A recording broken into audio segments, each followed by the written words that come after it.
And we are live. My name is Outlaw. I'm your host. Now, you're watching RNN live. All right, so let's have our guests introduce themselves, starting from the bottom. We're at the bottom. Hello. Oh god, it's actually him. Sorry. So, anyways, my name is Neko Boy. I'm a music producer and a content creator. Check me out. And I would be the Dark Conservatarian, or just Dark Con for short. Or you can even call me Zach. I don't really care. The nickname for my first name is publicly known, anyways. And I'm a political commentator myself, and one of the people that helped Rational Outlaw grow. So gives me some of your subs, Rash. Damn it. But yeah, I'm a political commentator myself. The name of the main channel is The Dark Conservatarian. You cannot miss it if you type it up. I do edited response videos and do my own live stream show as well. News streams, interviews, and political discussion streams with wide podcasts and all that other sorts of stuff. I also have a secondary channel called Dark Con Entertainment where I respond to movie reviewers and just post random stuff that is random fun stuff that's going on in my personal life on occasion. And some other thing. Oh, yeah. I also just recently set up myself a Patreon fully. So now I am able to actually make an income off of my hobby. So that's cool.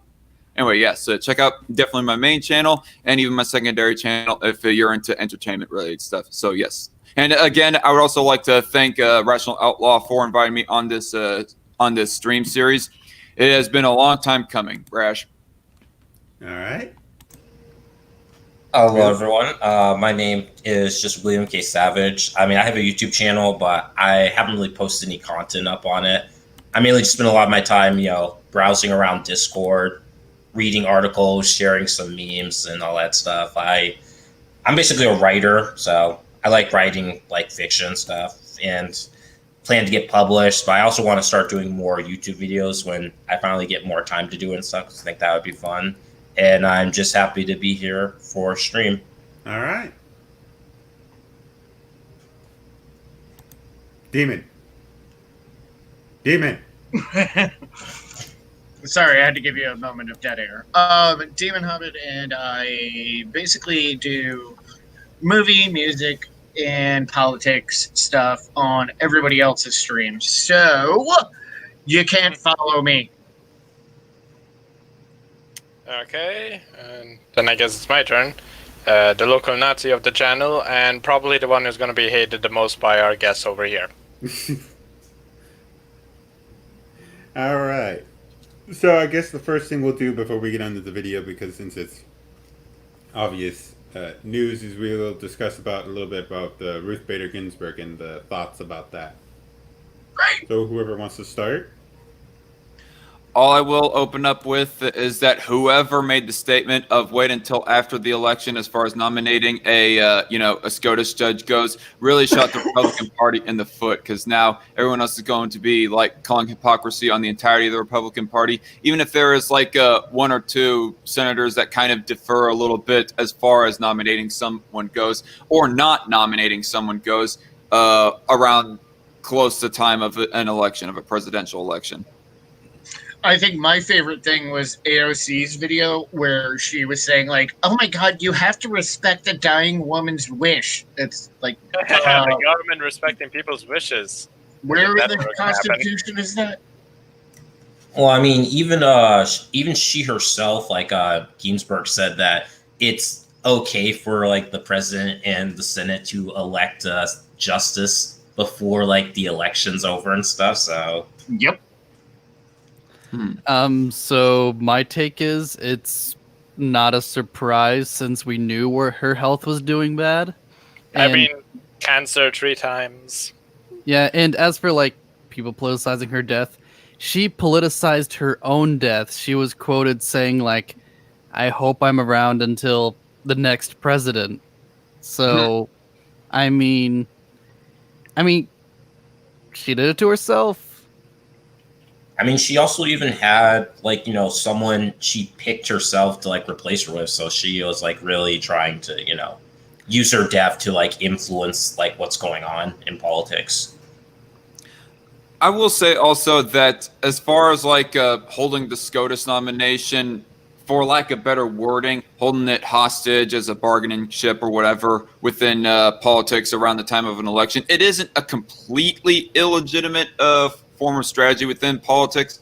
I mean, as far as I know, there's nothing against the Constitution saying that a Senate, that a given party can can just wait and wait and wait on actually getting somebody agreed upon to fill a SCOTUS seat. But all the same, I don't think that it should be done all the time, for lack of better wording.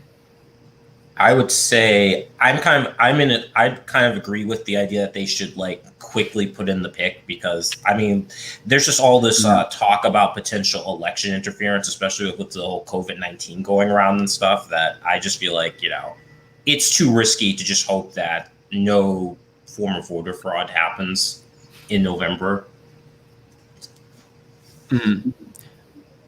I think that they should that both parties should come to an agreement on somebody who's I don't know. I mean, the best thing that can come out of it, if both parties are to stay as the way they are, is that they do agree upon somebody that is a little bit more of the Kavanaugh sort of brand of a conservative or whatnot. I cannot imagine Trump getting completely his way. I cannot imagine the Democrats getting completely their way. How likely do you guys think that it is that the Republicans will lose the Senate come November? I think with all highly doubt it. Yeah, with just all the craziness going on and just a huge shift in voting behavior. Like, for example, half the Latino vote is now voting Trump, and I think 30% of the black vote. So, well, we can't say that for sure until actually election day. I know, but I'm saying, given the weather forecast, I think it's leaning towards Republican. Yeah. I mean, I will say from the European perspective, because I'm mainly just going to be listening onto this whole thing, because I do not know who I keep forgetting her name. Ruth Bader Ginsburg. Yeah, I've only heard bad things about her when it comes to gun rights. Over the past couple of days, I've heard the other stuff that she's done, which seems to have shown that she could have at least been a kind woman. Because, politics, can't really trust them by default. But anyways. Yeah. Basically, what I'm trying to say is that in Europe, it is a bad idea at the moment for a politician to be supporting either Greta Thunberg or Ocasio-Cortez. How dare you? So, I will give you the outsider perspective that even the outside world is like, Ocasio-Cortez is not someone you want to mention that you side with. Oh, okay. Yeah, well, when it comes to basically replacements, apparently at the top of Trump's list is, I forget her name. Amy Coney Barrett. Yeah, so she was on the top of the list before when Kavanaugh got picked. So Kavanaugh was kind of meant to be a little bit more of the moderate pick, but yeah, she, according to at least from what I heard about her, like I was watching the Daily Wire, like on one of Ben Shapiro's segments, she seems to be more of a constitutionalist, but she also is pretty pro-life. So it's kind of like if he picks her, then yeah, people are going to freak saying it's the end of Roe v. Wade and stuff. I'm going to say that even before the whole NSA stuff with Kavanaugh, that was like the one snag that I had with his nomination.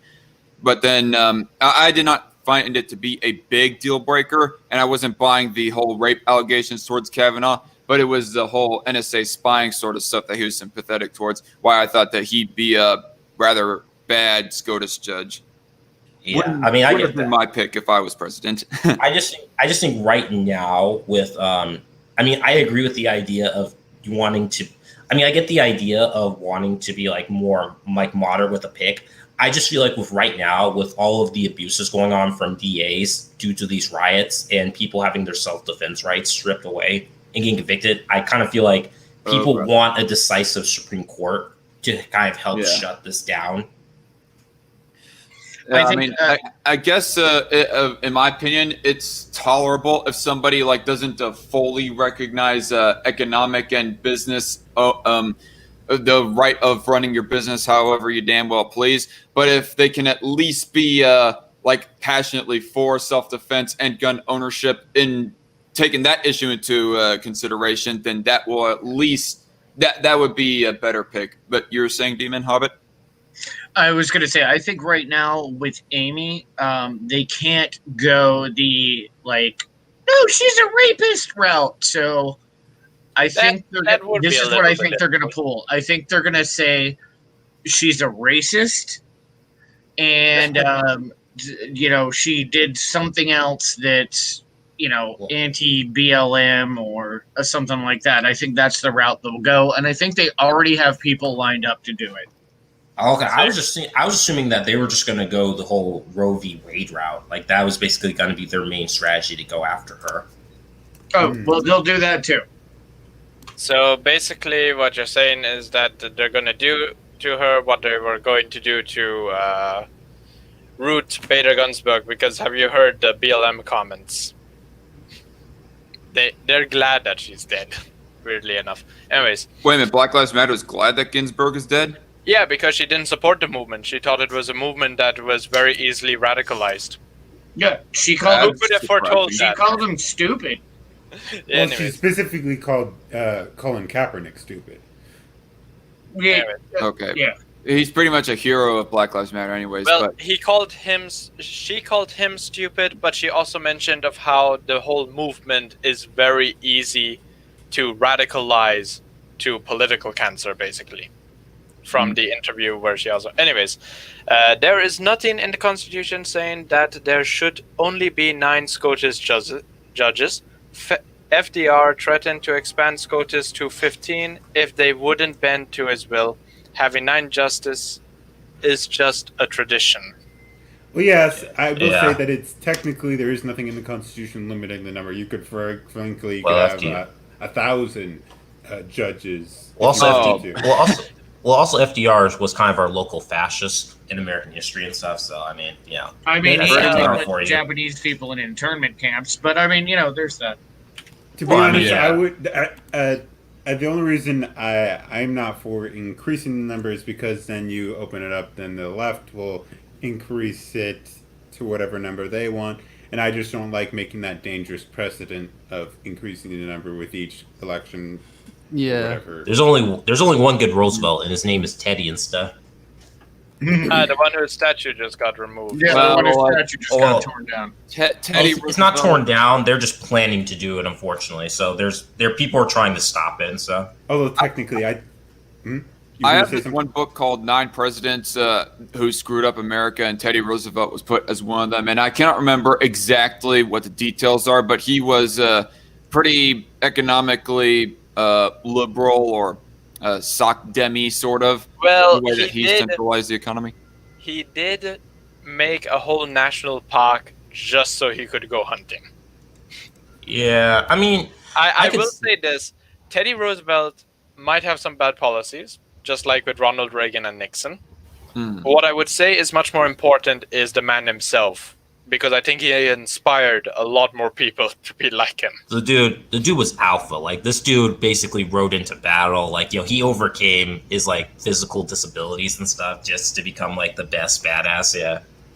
He did survive a bullet shot and gave a speech before going to the hospital. Oh, well then next I'm going to start supporting Vladimir Putin because he rode horseback half naked. That's why I like Andrew Jackson, because the dude is the only president to beat his would-be assassin to near death and stuff. Anyways, we have some other comments here.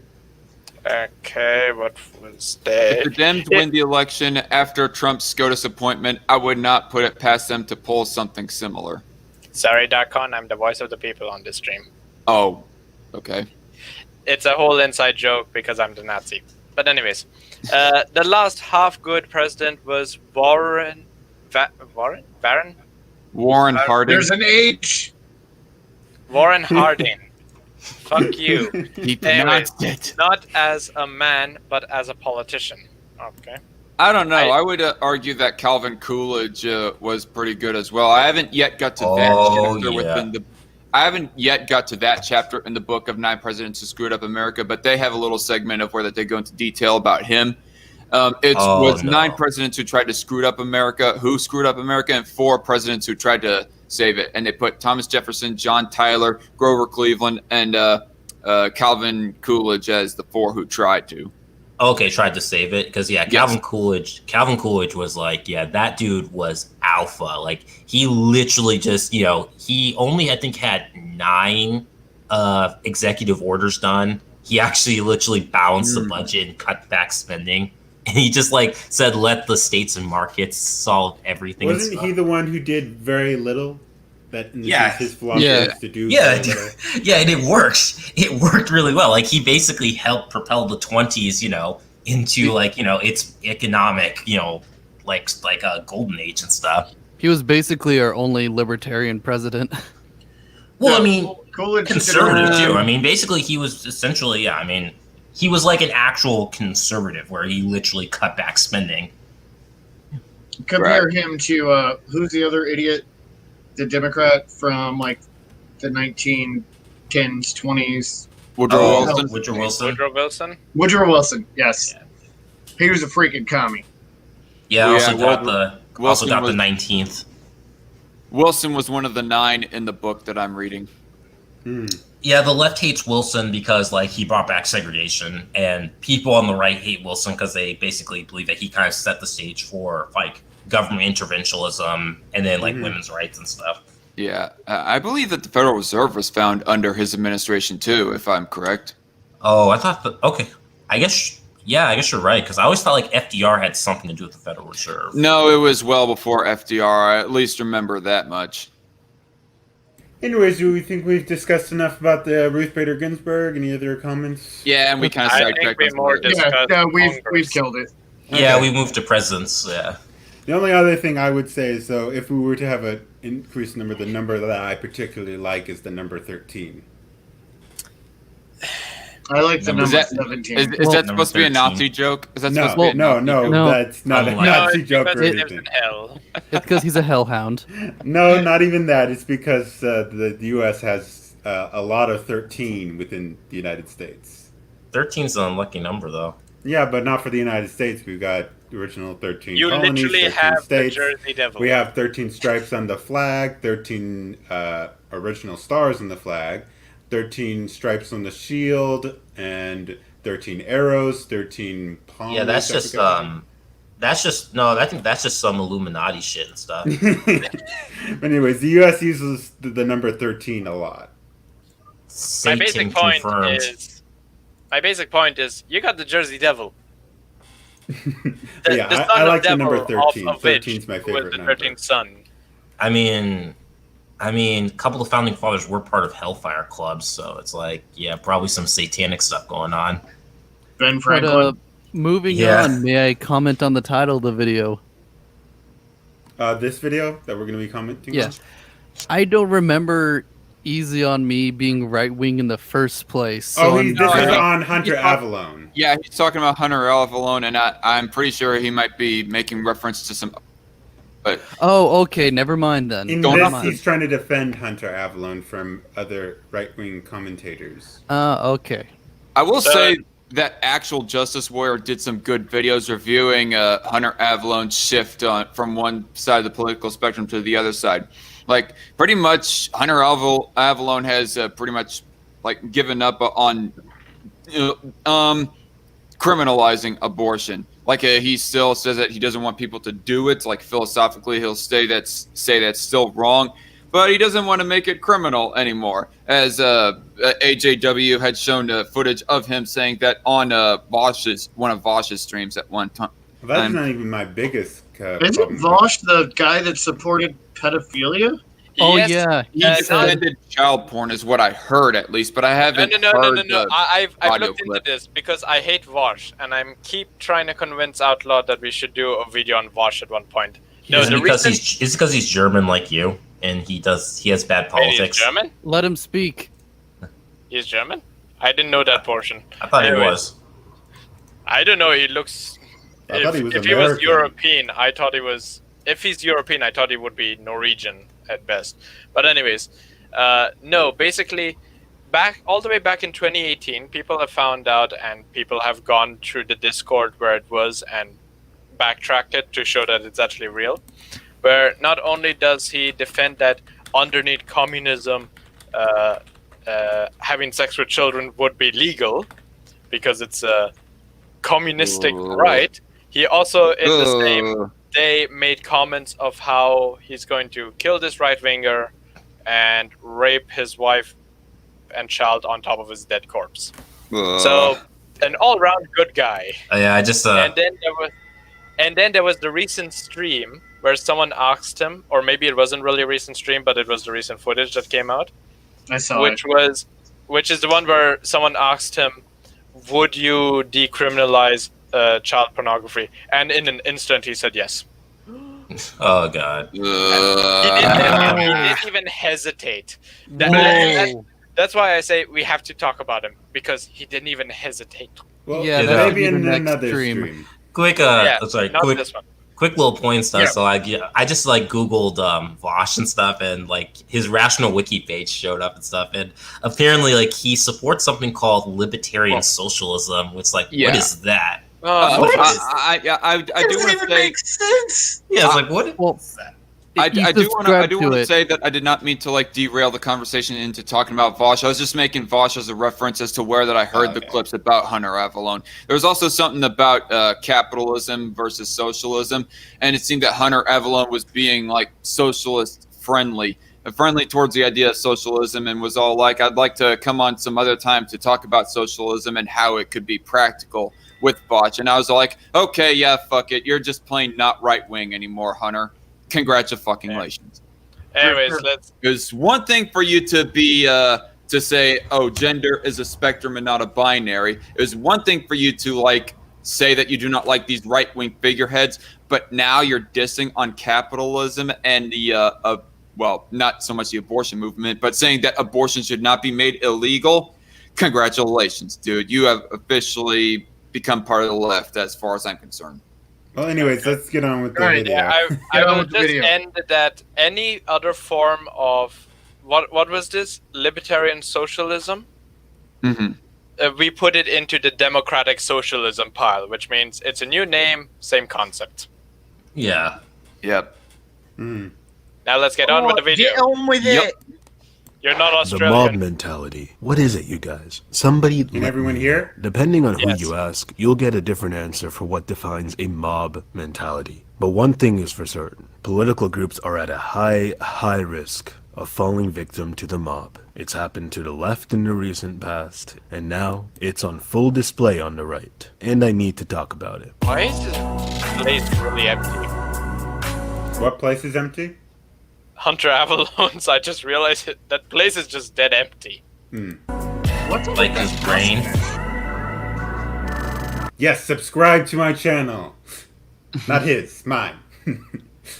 Mob Desperation at its mentality is finest. a concept that explains why human beings tend to adopt the behaviors, thoughts, and values of those in their circle of influence. It's not a partisan concept, as in it's not solely attached to fuck's one sakes, way you of put all thinking, this stuff at despite the what end of some the people video. might want you to believe.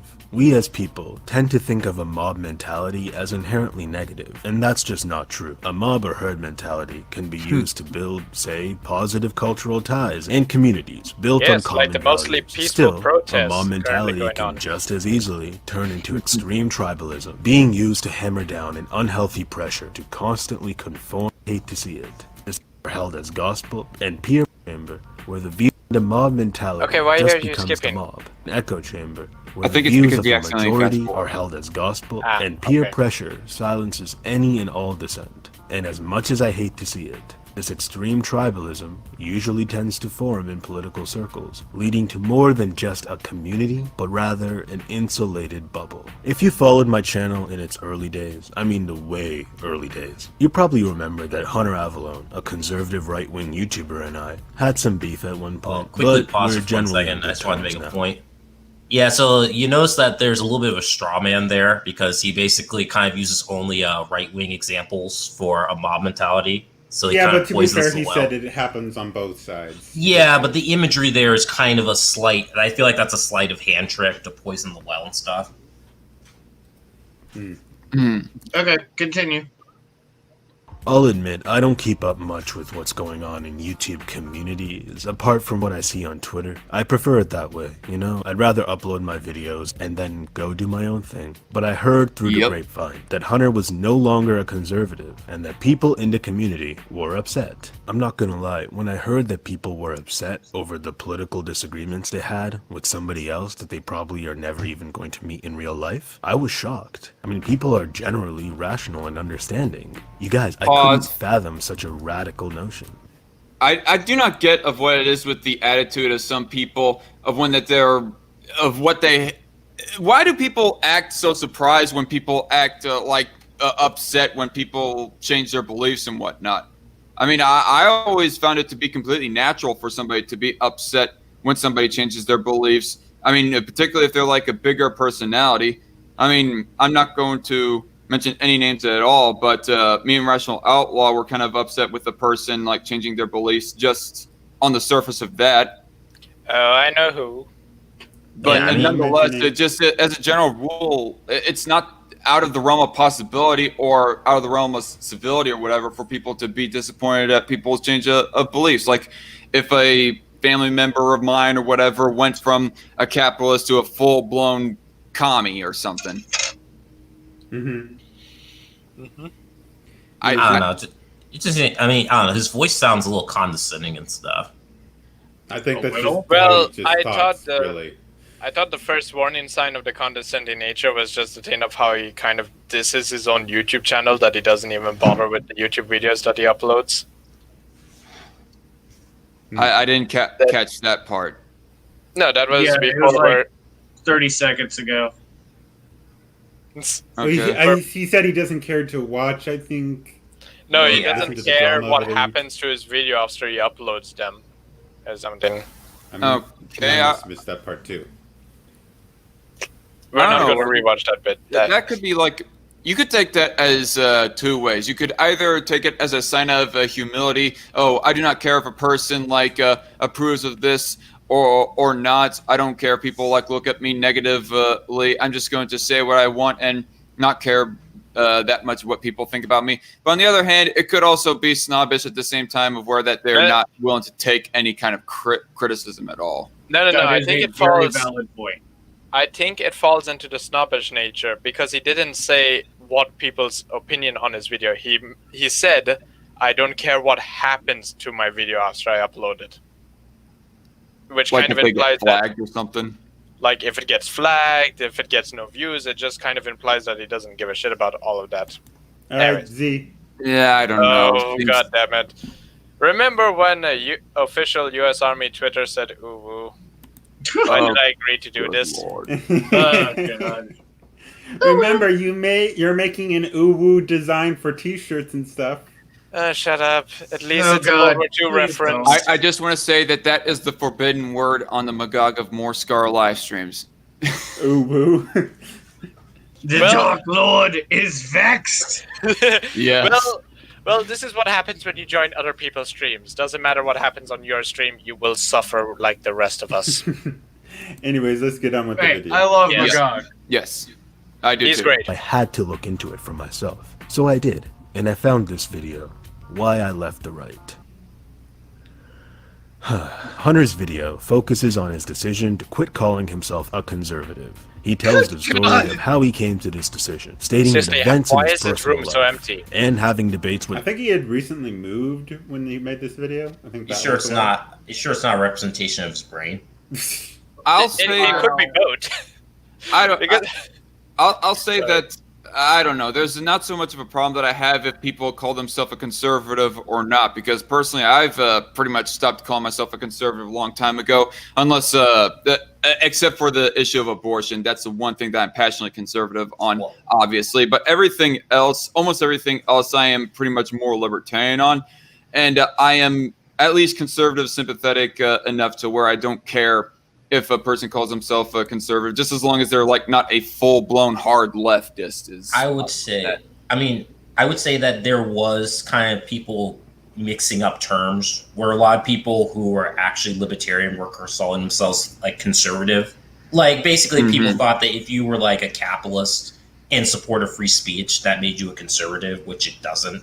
I just Yeah, it's kind of the thing with Hi, I Think I'm Real. He's called himself a conservative so many repeated times when really he's more I think I'm yeah, really a lot of them. conservative. I think a lot of people are just. Some people are grifting. Some people are shills. Other people literally just don't know what these terms I don't really are really- and stuff. Yeah. I don't really think that Hi, I Think I'm Real is grifting in that point. I think he's just confused, personally, anyways. Yeah. That guy's He a doesn't fucking come off as asshole. anything. Well, it's He doesn't come off as in any way of a grifter. Real, I mean. Well, it's poor. It's probably just poor education. Like a lot of people don't really know what these terms really are, and it's to basically the left. If you're not a full-on socialist, people are going to call you a conservative. To be fair, Right. the main reason why I call myself a libertarian authoritarian is because it rhymes. But good man. Okay. It's good for clown world. Yeah.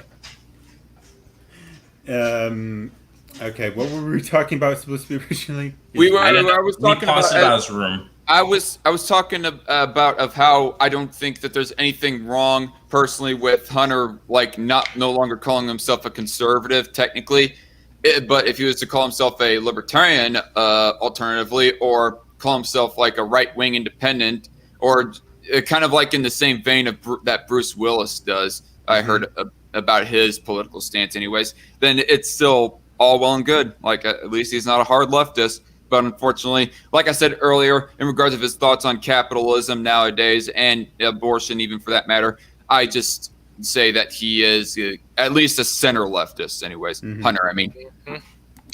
My questions and concerns are, what the hell has he done to his hair and his face? And what the fuck are those glasses? To be fair, from the last time I view him, he kind of looks like he's both gotten younger and older at the same time. But anyways, I would say myself as Austrian school economics and broadly a monarchist. I will say that in theory, it's not impossible for a person to be monarchist, but if you have like a monarchy, it sets a real bad precedent to where that you have an all imposing, basically dictator on all of society. So it'll just very quickly turn from monarchy to something far more authoritarian than that. This is my opinion. Okay. The worst thing about Hunter is him constantly calling himself a free thinker, yet he is Vosh's puppet. I think he meant to say is and not his. Yeah, I can agree enough with that chat comment. He's letting himself get shoved around by Vosh a little bit too much. But on the other hand, Actual Justice Warrior, referring back to him, when in his video talking about Hunter Avallone, he pointed out as to how that Hunter Avallone apparently does not know what the term of what single-payer healthcare means. So that goes to show you that Hunter Avallone wasn't at all hardly principled in his right-wing political beliefs, and did not know what he was talking about on the issues. Aside from maybe free speech and abortion, he doesn't hardly know what he's talking about in political issues. So it just makes it real easy to push him around, and apparently Vosh has exploited that. From what I can don't see. even remember why I subscribed to Hunter Avallone. Well, it seemed like he was pretty. I mean, he was pretty right wing a while back, and then he's done this now. Anyways, let's get on with the video. Yes. I never liked him. But leftists who made You don't arguments like that he anybody. couldn't refute forced That's him to true. open his mind and re-examine his views. Breaking up with Carissa, it was one of those decisions that I felt so strongly about. To think about other opinions and other positions and other ways I would think about things. Is he an forced me incel to now? kind of reassess those things. No, because- he's married and he has a baby. Yeah. Poor kid. Oh wait, do you think? Okay, hey, whoa, pause. I'm sorry. I mean, as much as Hunter might annoy me, I think that's going a little bit too far. I don't have any suspicions at all that Hunter is going to mistreat his kid in any way. I mean, come on, Z. Let's be fair. I'm not saying that he's gonna mistreat his kid, but if he's Wash's friend and does anything Wash says, the kid's politics are gonna arrive early. Let's say it like that. Okay, stop. Okay. We're not here to throw slander at people. We're here to judge their opinions. Well, I will say this. It is kind of interesting that, because there has been some instances where, some of these figureheads get get into relationships and then suddenly their politics shift pretty hard, you know? It's kind of weird, but yeah, it's happened before. It does happen. Well, it hasn't happened to me. Haha. Anyways, get on with the video. Play. Think that I was so right on something. I thought that I was so right. And then I turned out to be so catastrophically wrong. And it forced me to look at other opinions and other positions I might hold and think, is there anything else that I could be wrong about? During our debate, Vosh made some excellent points, specifically about LGBT issues, that I simply couldn't refute. He explains how his new positions represent a combination of left-wing and right-wing positions. For This example, map is hurting he's my brain. pro-LGBT issues while also being pro-gun. I would probably side with the right on, like, gun issues, I'm anti-abortion, and then I would probably side with the left when it comes to, like, trans issues. I guess you would consider me a centrist. I guess, because I really am not too extreme on either side, and I hold positions that kind of align with both sides. So there you have it. Hunter feels like he's more of a centrist toast and has changed his censor. mind on us. Pause. Yeah, it's like, well, it's like, I mean, really, when you think about it, it just sounds like more like he didn't actually really know some of the things he was talking about. So now he kind of feels like he has to basically, you know, embrace the other side of these discussions and stuff, because he may not have really actually known these things. And Yeah, I believe I just that. want to say, pick a side, you little bitch. I do also want to say that if you are like only pro-life in philosophy but not in legality, then by definition you are pro-choice. If you're not for banning at least most, if not all, abortions, then you pretty much are a pro-choicer. I mean, sorry but not sorry, Hunter. I mean, Yeah. he's like the reverse Tim Pool. Like Tim Pool in the past few months has been going steadily right wing and stuff now. But He picked a side. yeah. All right, Neko, what were you gonna say?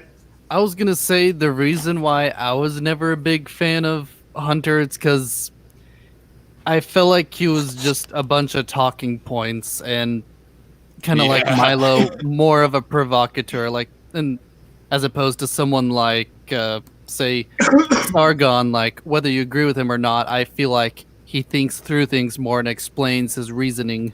Hey, Neko, have you watched Actual Justice Warrior at all? His videos on Hunter? Actual Justice Warrior. Yeah, I'll take that as a no. But that's kind of roughly the same point that Actual Justice Warrior makes about Hunter, is that in the olden days of Hunter being a right-winger, he wasn't that much of a free thinker. He just pretty much repeated out the same talking points from bigger right-wing figures like Steven Crowder, etc. Yeah. Did not come up with his own rhetoric and talking points. Well, I will say this, at least, you know, Milo at least is flamboyant, and he can definitely has his showmanship, whereas Hunter seems kind of really basic. Like he doesn't have Steven Crowder or Milo's, you know, entertainment Charisma. factor and stuff. Yeah. But, flamboyant. Are you stereotyping gay people, Will? Yeah. I guess so. I mean, dude, Oh my dude, God. Milo's 6'2". He's 6'2". He has Chad height and stuff. Anyways, I'm let's still go taller with than Milo. But let's go with anyways, some of the comments.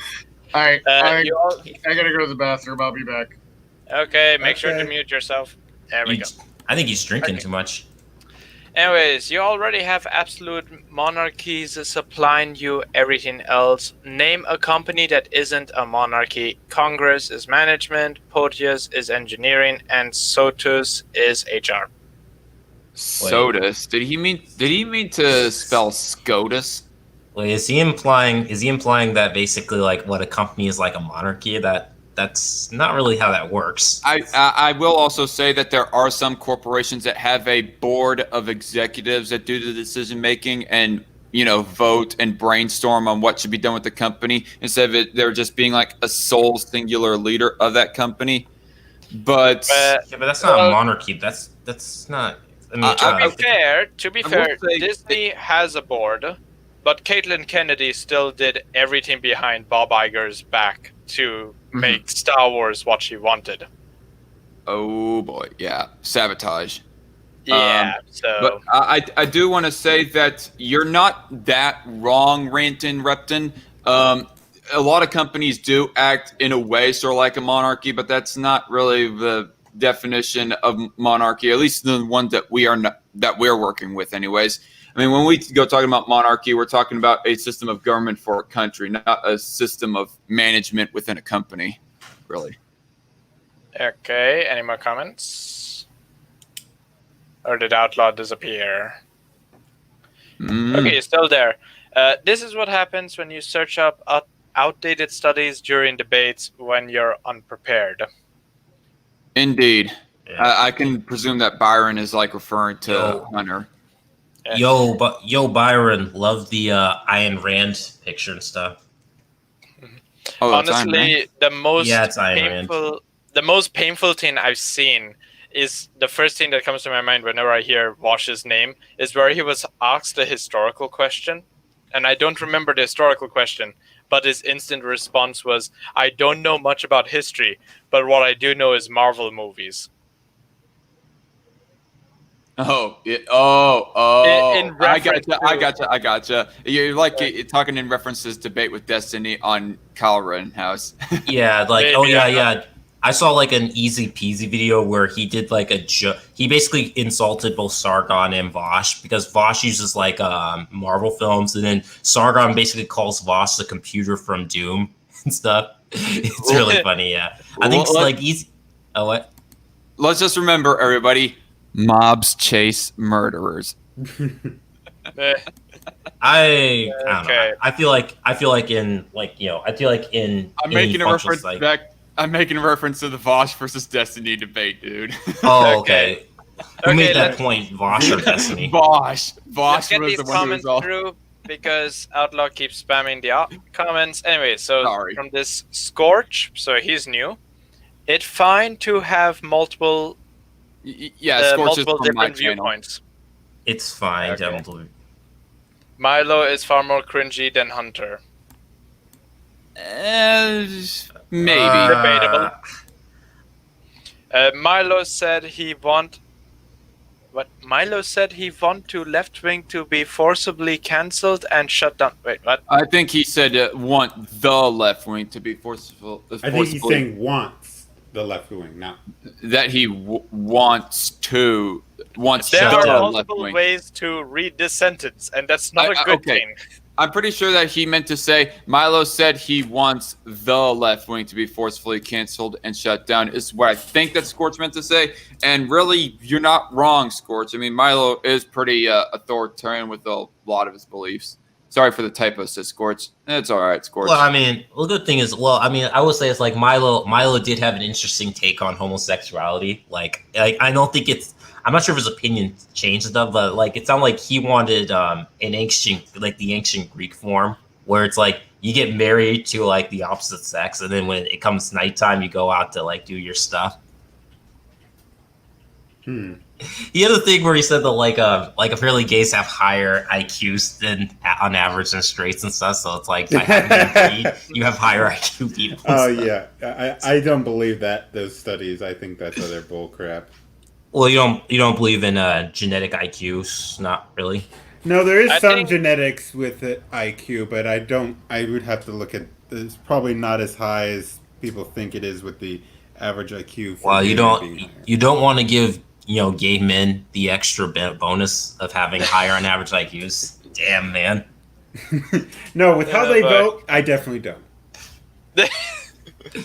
How Yeah. could Well, you be IQ such is. a I don't think traitor? IQ isn't related to politics. Really, it's more like your processing. I'm just making a joke, really. Okay, We all yeah. know you're making a joke. Uh, Anyways, but to be fair, on the subject of race realism, the basic issue is we want some studies to be done. The left always cancels said studies. Yeah, because I they're mean, racist. biology is basically a minefield now. It's like basically like the weird thing about the left is like this kind of Oh, left and right God. economy is that like with the right, their main issue kind of comes up with debates about like climate change and like evolution and stuff. Whereas with the left, it's like any sort of science that is determined, is like that relates to genetic determinism involving people and like potential differences in abilities and cognitive function and stuff is basically evil to the left. Yeah, recently, and by recent I mean like 2 days ago, I saw a post that legitimately made my brain hurt, which was, just don't interrupt, the post was, race has nothing to do with genetics. Now, why could this make my brain hurt aside from left-wing politics? Because this was being said by a doctor, Yeah. I an mean, actively practicing doctor. well, that's why I tell people that you can't use appeal to authority, because a lot of these studies come from very biased sources, and the people doing the studies have an agenda to play.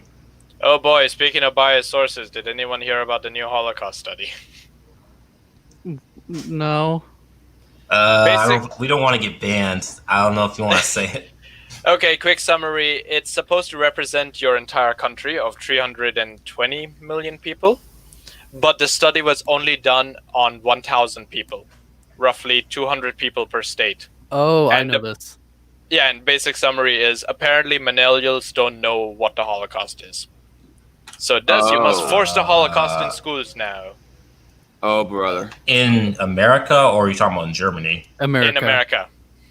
I think that doesn't make sense. Yeah. I think I find that that's not outside of the realm of possibility.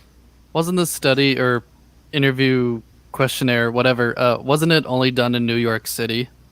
No. There was a previous study which came out roughly the same time. The bigger study that I'm talking about is the one where they only interviewed 1,000 people, roughly 200 for every U.S. state.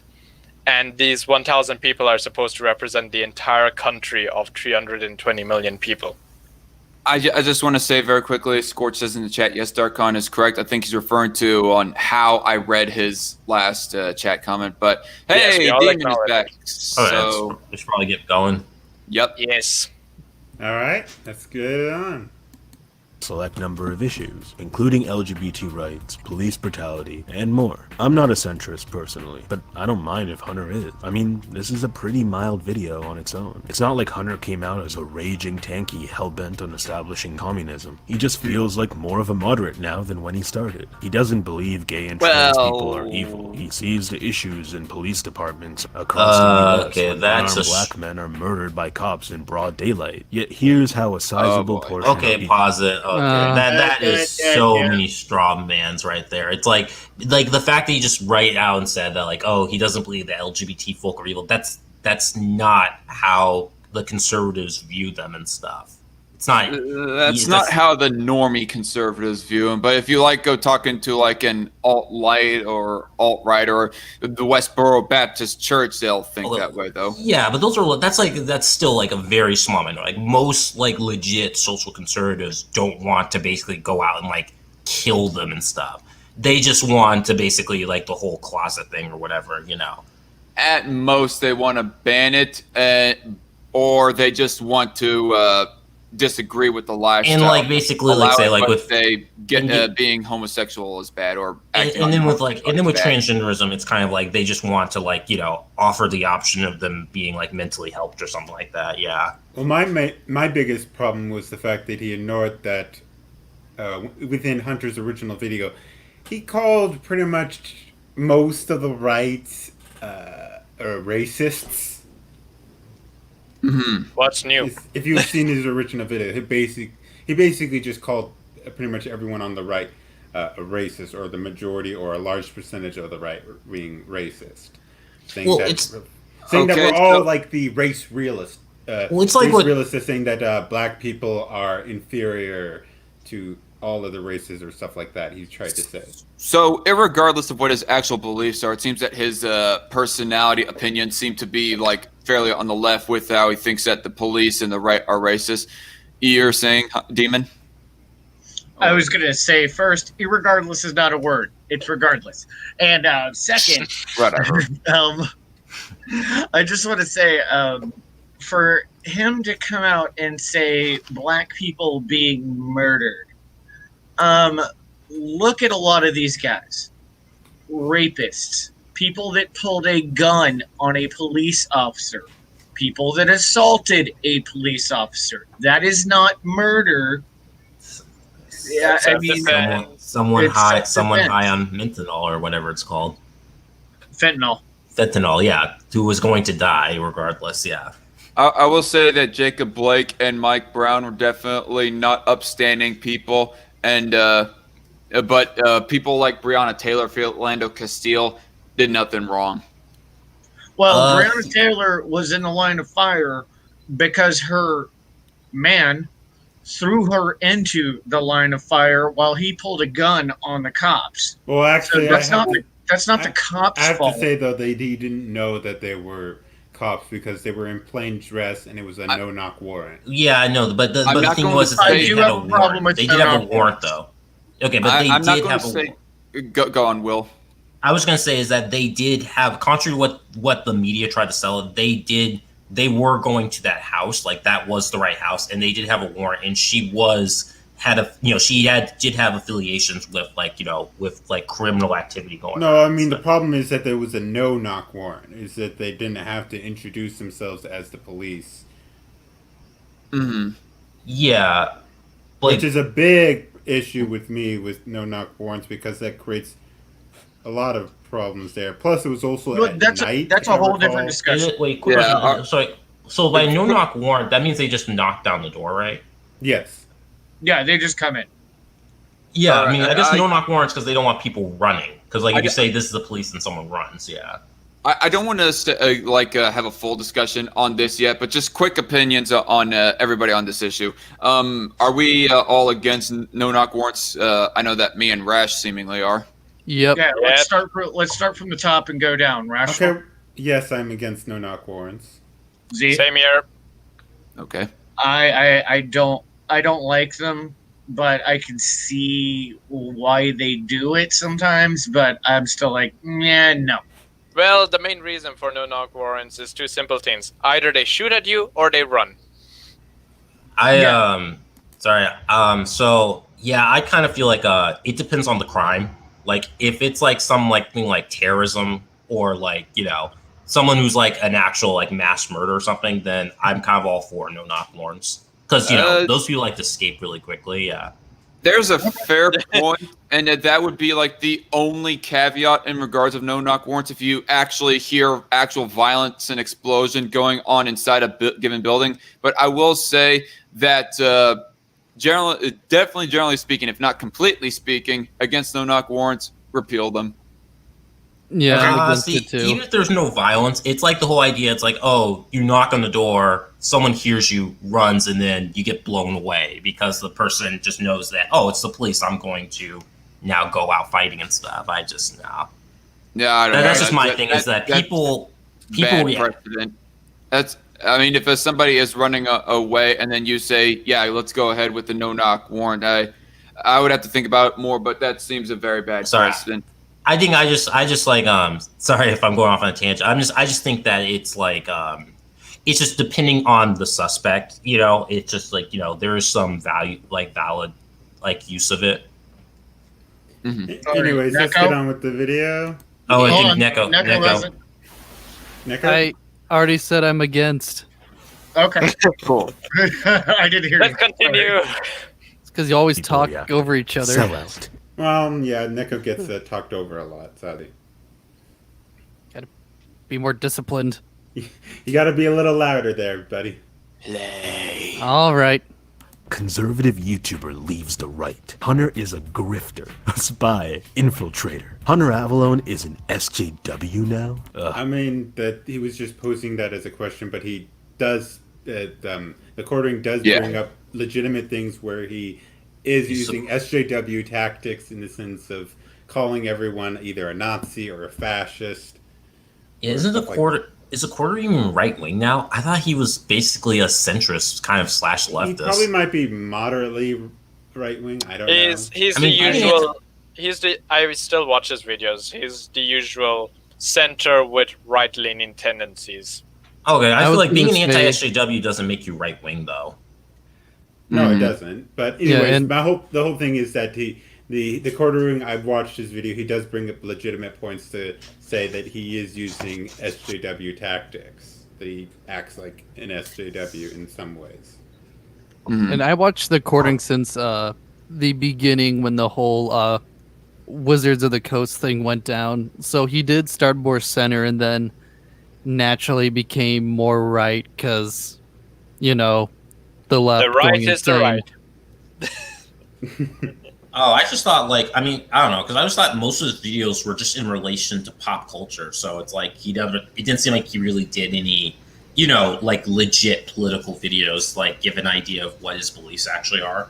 Usually he does the pop culture videos. However, his stuff has turned into sort of pop culture news, politics, kind of. Yeah, but a lot of people do that, and I don't know. It doesn't really give you a frame on what exactly their politics are. I don't know about his economic views, but in the sense of more considered If- would it be conservative or liberal? He's If probably I remember, moderately on the his- more conservative side of social views. If I If remember anybody brings up correctly, Gamergate, I will slap you. What? Gamergate. I don't dare mention that word, not even now. But anyways, I think when it comes to his views, it's more conservative. Of course, less taxation, and I think he has made mentions of smaller governments because it's too encroaching now. But anyways, Okay. let's get on with the video because we're still at 4 minutes. Yep. SJW. I haven't heard that word in centuries.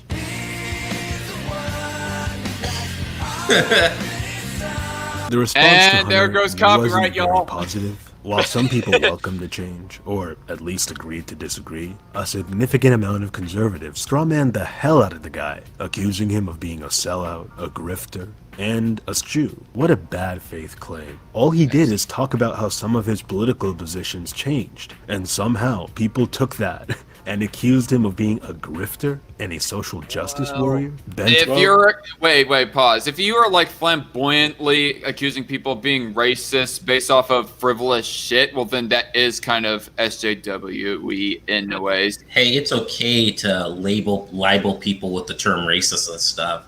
What you talking about? Totally doesn't make you leaning toward SJW-ish stuff. It's, I like how he tries to literally pronounce SJW, where it sounds like he says Jew and stuff. It's like, Well, all God. I'm remembering is I was going to make a joke of y'all do know what SJW means, and it was reference to the MSNBC report. Oh, stingy Jew. Don't do it. I didn't say it. I'm not the one who said it. We're all getting making canceled nothing now. but the most money possible while knowing next to nothing about him personally. How could you come to that conclusion? I'm going off on a tangent here, but that term, SJW, has seriously lost all meaning today. And it's because of people attaching the term to everybody and anybody they disagree with, as a means to slander them and delegitimize their argument. This negative... Wait, pause. He said it as a way to slander people. Well, so is like calling people racists. I mean, calling someone SJW isn't going to potentially get you fired from your job and stuff. I mean, it's a bad comparison. Yeah, he's like, unless the person is like some alt-right or unless like the manager of the business is some alt-right or alt-right person who just flamboyantly calls people cucks just for even mildly disagreeing with him on politics, then no, I don't think being called an SJW is going to get you fired. I will agree with the point that the term has gone watered down a bit. Yes. I mean, and that, of course, that's already happened with like racist and Nazi, but yeah. I would say that I agree that the term is used a little too much, but I will say that for the most part, it still is kind of being used to like basically people who believe in like progressive politics. Right, like there is label, still it can still be a legitimate label, I think. Yeah. But I think the term SJW is kind of like when the left calls us racists for no reason whatsoever. It's kind of lost its meaning. And so like you call somebody on the left an SJW and they're just like, whatever. You call one of us a racist and we're like, shut up. Like, no, Okay. I'm not. You gotta remember, they do have a reason why they call us racist. We're all white. You're Asian, motherfucker. How dare you be talking about crime statistics by race? You're fucking racist. Isn't Rational? Aren't you also black? No, I'm not. Oh, you're not. Oh, you're not. Although I still don't know why not the I only sound one- black to people. I'm not the only one who thinks that. I never I'm not thought the only one who that. I thinks that. thought you were black. No, I'm not. No, I'm white are you as serious? fuck. You I sound assumed he was white. You sound. He's whiter than me. I'm not gonna lie. Will Savage, you kind of sound like Frederick Voltaire Bastiat, if you ever heard of him, and he's a black motherfucker too. Oh, okay. I am actually black, but people say I sound white, and some people say I sound like Ben Shapiro. Wait, you're black? Yeah, I am Oh, black. yeah. Okay, now this is the awkward situation because I also thought you were white. Yeah, no, I am black and stuff. I just happen to get the French genes when it comes to brains and stuff. And you also have a white person avatar for your profile. Yeah, that picture. was Yeah. kind of the thing throwing me off. That's the thing that kind of threw me off, but I was all like, his accent could have him going either way. Yeah, I'm sorry. Yeah, a while back, I watched a documentary on the Russian czars, and I thought it was a very fascinating history, so I made one of them my profile pic. So if you have French genes, does that mean you're Haitian? No, I'm Creole and Cajun, so family's from Louisiana. Okay. Deep South, huh? Yeah, I still don't get how people think. Some people think I sound black. Because you sound. sound, you sound black and stuff, yeah. I mean, go back to my birthday stream from last year, Rational Outlaw, on my secondary channel, and I have a bunch of timestamps, and at one of those timestamps, I timestamped the one that you gone saying 75 when Pumpkin Row was guessing that you're 75 or somebody was. You sounded clearly like a southern gay black man or something. Once again, it's truly ironic because he's whiter than me. Anyway, we're kind of getting off on a tangent. Yeah. On this. Z has more. Z actually has Middle Eastern blood in him, while I have only purely European blood. Ah, okay. So yeah, I'm as white as pretty much you can get. So then you can't be a Nazi then. To be fair, my father does look like a mixture between Albert Einstein and a Turkish man. The irony is that my visual genetics come exclusively from the German side of the family, so I look like my great uncle, the one who went to Russia During World War II or something. I will not discuss any more info than that, but anyways, let's go back to this. Anyways, we have one comment here. Okay, Quatrain's videos are basically just him talking slow about stuff that are stretched to 10 or 15 minutes in order to make more money. Well, I don't care that much about him. It's more like he kind of repeats himself. Mm-hmm. But Yeah, because he has some good videos, but I feel like he's kind of clickbaity. Well, he's kind of part of the Fandom Menace crowd. To be fair, though, in school you're taught to do, when you're doing presentations, you're going to tell them what you tell them what you told them. No, what was it? Tell them what you're going to tell them, and then tell them what you told them. So basically wanting to repeat 3 times. Final point, like when it comes to that stuff, I prefer like Clownfish TV because they have actual experience like in animation and stuff. But see, my issue with Clownfish TV is that I don't know. It's like with a lot of these people, they kind of just do a lot of the same videos, and I really kind of got annoyed with Clownfish TV because they kind of always avoid the racial aspect implication of some of these stories. Because I guess they just don't want to be labeled racist, but it's like... Well, they have admitted they're like moderate Democrats, so I think that's... but that doesn't excuse the fact that you have very openly racist people on the left. Oh, they've actually pointed that out before. Like, okay, because I just didn't see them make videos like on the whole fact that people wanted to cancel cop shows because they apparently think cop shows encourage... we could talk about that more after the stream. Oh, sure. Let's get on with the video. You gotta remember, we're living in a time where people try to get Paw Patrol cancelled. Oh, brother. And that was CNN. That wasn't some crazy to a guy changing his mind on select political issues can only be described as extreme tribalism on display, groupthink at its finest. Believe what we believe, or we'll strawman you, assassinate your character, and call you a sellout for the world to see. And despite what the SJW compilations want you to think, this isn't coming from the left. Let me make one thing clear. I don't believe that having right-wing views in of itself means you're a tribalist. Of course not. Like I said, the mob mentality is never limited to one way of thinking. There were conservatives who seemed okay with Hunter's change as well. And believe me, I'm well aware of how toxic some leftists can be. The problem is within the That's why you right-wing haven't shown bubble a that single a video solid clip amount of of them. conservatives find themselves in, particularly. Well, I mean, the only look at this. example. Yes.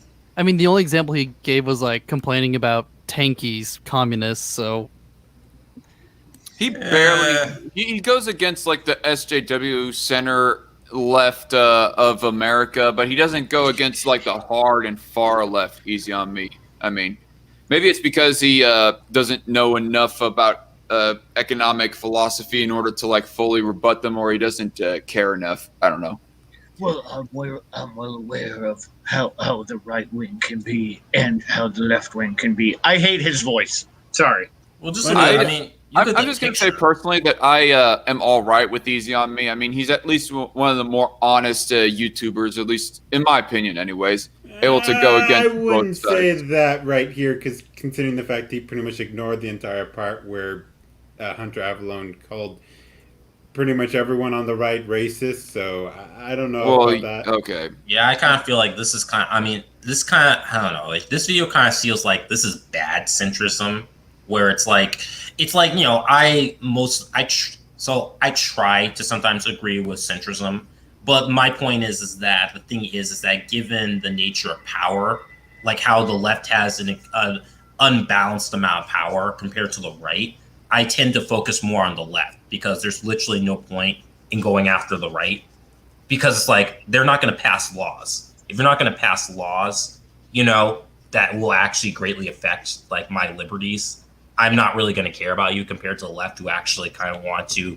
hey, this person has to be this race or this gender to basically get this job and stuff. Like, I'm going to attack you and stuff. You know, I'm going to go after those people. All right. Yeah, I mean, continue my whole this point nonsense. is that Easy on Me, my main problem with his entire video is that he's defending Hunter Avallone and being very dishonest about what Hunter Avallone's video talked about. Yeah. Because Intellectual dishonesty.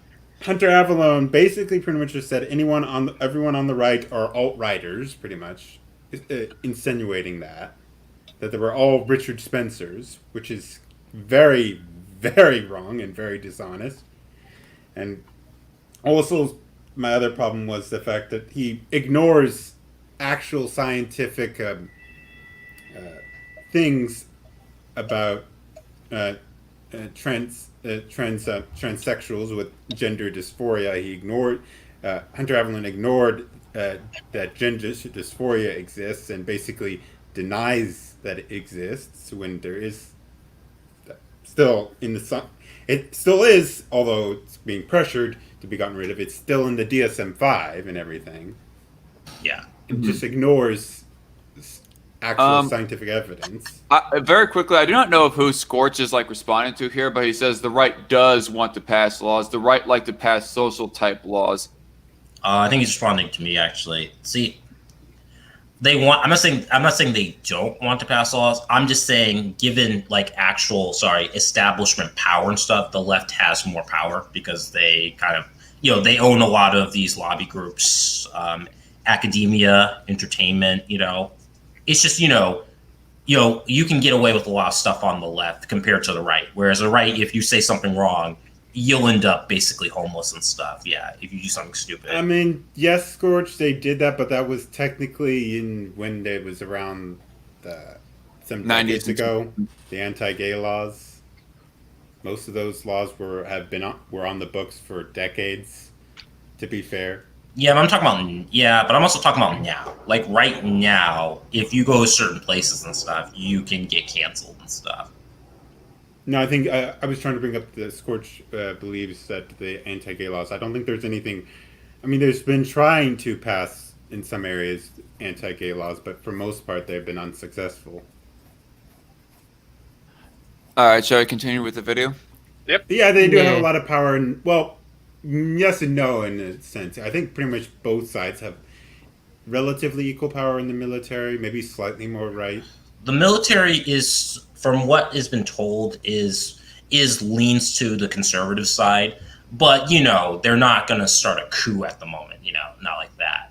Yeah. To be fair, the only thing I've heard that had anything to do with the U.S. military in quite a while was of how the CEO of Glock was crying on America Today. Is that what the show is called? With Demon's Connection must have died. Huh. Or did he have to go? No, he didn't leave a private message. Anyways, what's the show with Whoopi Goldberg on it? The View? The View. The View, okay, not America Today. Anyways, the CEO of Glock went on there and cried on live television of how her defense contract is gonna go down because Trump is removing troops from the Middle East, and it's like, that's not a defense contract then. Yeah. But, that doesn't necessarily sound right wing as well, the whole thing. Yeah, I'm just saying, is from a cultural standpoint, the left has a lot more influence in the culture compared to the right. The right now is basically kind of underground or like a counterculture and stuff. Yeah.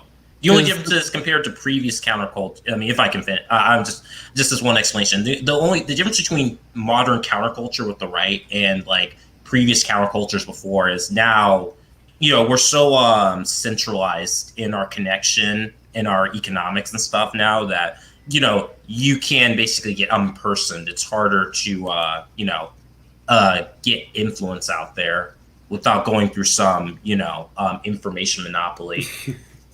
Okay, yeah, Dark and I see message. All right, let's get on back to the video. Particularly online, where friendships and ties are formed through common political grounds, not through general shared interests, hobbies, or communal ties, and What where alternate is points of view OAN? are shut. One American News. They're the one blonde chick that occasionally goes viral on Facebook. No clue, never heard of it. Let's move on. This is when an echo chamber forms. There's a lot of very entertaining right-wing media, but I think that the way it works is oftentimes it just sort of perpetuates an echo chamber. I mean, think about it. You click on a video that's called like crazy feminist get threat. It's called clickbait. Echo chamber. It's like that's basically what all sides of the political spectrum does. Everyone does that. Even centrists do. Like seriously, even centrists have gotten into the whole centrist echo chamber too. I'd like to expand the echo chamber even further. It's just groups in general. Yeah, because again, human beings are a social animal. That's what we were. That's how we basically evolved as a species and stuff. So the concept of the echo chamber is basically just an evolutionary. It's just an example of how we evolved as a social animal. That's just how it works. I would much rather be to have the term echo chamber rechanged, so it's not just a whole concept of groups, because basically that's the whole issue with echo chambers. It's that it's literally groups that will not allow by any means other thinking. Example, UC Berkeley. Damn, look at the chat right now. Demon Hobbit. Hey, my power went out. Stupid tropical storms. Oh God. Dig. But I feel like, you could say a different word for echo chamber would be like just in-group bias. That's just kind of that's just humans in general. Like that's what culture is. Like if we're not tigers, we're like we're more like lions or elephants. A social animal. To be fair, it would make more sense that UC Berkeley is more like tigers because they do like to eat a root that gets them high. The more you know. I just want to say very quickly that I hate the fact that YouTube took out of their system the ability to click the 3 dots right next to somebody in the live chat and click on the visit channel button. Oh, that's too bad. Oh yeah. Yeah, I really fucking hate that. Like, go on. Yeah, I'm done. Okay, let's continue. Didn't even notice that actually. Go into that video knowing your beliefs and opinions aren't going to be challenged. You're just going to kind of have your biases confirmed. You're just going to kind of be told what you want to hear back to you. If that's the only political content you're indulging in, it not only doesn't challenge you, but it kind of puts you in an echo chamber where you're just sort of surrounded by your ideas. You just hear what you want to hear kind of back to you. And based on these reactions... Okay, that is false. I I'm part of several Discord servers, and even in Discord servers, you will find your beliefs challenged, and people will disagree. I mean, are there people that tend to parrot and echo? True, but you will run into plenty of people that will disagree on certain ideas. Hunter, you dumbass, that does not go exclusively with the right as far as people only want to watch a whole bunch of confirmation bias type of content. Sheesh. Yeah, that was the other problem with his video. How did Vosh make his career? Why are we back on Vosh again? No, I was just making a joke of how did Vosh ever have a career, basically. I googled Hunter Avallone, and one of the first suggestions is like a video saying, "Oh, Hunter Avallone left to right, and I helped that and stuff." And that's a Vosh video. The dude's like a narcissist or something like that. Well, I don't doubt it that Vosh like helped Hunter leave the right completely, but all the same. But he's like patting himself on the back. I mean, that's like classic narcissist. Yeah. Yeah. Anyways, I was just trying to make a joke that without echo chambers, or biased echo chambers, let's say that, Vosh would not have an online career. Well, of course not. That's basically. I mean, that's kind of. I mean, the purpose of YouTube is basically to get like, is to expand your content to get groups of fans that will regularly watch your content. I mean, that's what subscribers are for. Anyways, let's move on. Yes, let's. All right. It's clear as day how insulated and shut off these people are from reality. In the real world, you meet people you disagree with all the time. You don't slander their name or accuse them of selling out just because they're people you disagree with. Now, some disagreements are a different story. I wouldn't just agree to disagree with a racist or somebody who doesn't believe in human rights, for example. But this is just a guy going from right-wing to a centrist. That's it. Nope, not even close. And it's not just disagree with him, you can't disagree. He's literally doing the thing that you said you can't disagree with someone just to disagree with them. He called pretty much everyone on the right racist. Here's the one thing. It's one thing for me to agree to disagree with somebody on the idea of America being generally racist, if there being such a thing as systemic racism and white privilege and all that crap. But if a person is going to call me a bigot of some sort, there's no agree to disagree on that. That's just character attack, and I would not dare remain friends with that person if they are going to just repeatedly insist that I'm some sort of bigot. Come on. Also, it's like, again, it's also just dumb for him to basically say that, oh, I'm not going to agree to disagree with like a racist and stuff. It's like, so? I mean, that's literally just an opinion when someone is like racist and stuff. It's like, well, my whole thing is that he says that, yet he's ignoring the fact that Hunter Avallone basically said what he would not do. It's simple. Rules for D, but not for me or my friends. Okay. Onward! Yet people are acting like he switched up his entire persona overnight for stats upon stacks of cash from, I don't know, George Soros or something. We even see this echo chamber on display through the video responses that conservative he had to bring up a conspiracy. I mean, that's a straw man right there. I'm sorry. I'm just gonna. I think he was mostly joking, but I'm going to give credit where it's due. That was a good joke, Eazy. I can see it as a joke, but I mean, I don't know. It's kind of like, I don't know. That's just me. That's just my opinion. It's kind of an obnoxious joke. It's like trying to say, oh, it's like trying to basically, it's like implying, it's kind of like the whole conspiracy theory implication about right-wingers and stuff. Let's get on. Yep. Made, as nearly every right-wing figure that went after Hunter was met with praise and acclaim from their own fans, and people calling the guy a leftist. I know, this should go without saying, but having some moderately liberal views does not make somebody a leftist. One of the major complaints that people tend to have towards people like Hunter is that they change their minds. Yeah, really. I've heard this argument being used against everybody and anybody who sees a shift in their worldview, especially if that shift is within their political or legal thought. The argument being that if your opinions change, they weren't principled opinions, because they're malleable and not just, static. And I gotta say, this is one of the weakest arguments I've ever heard for not changing as a human being. Do you know how many changes to... I will agree enough with him on that point right there. Just because a person like changes their belief, that doesn't mean that they did not truly believe in what they did before that change.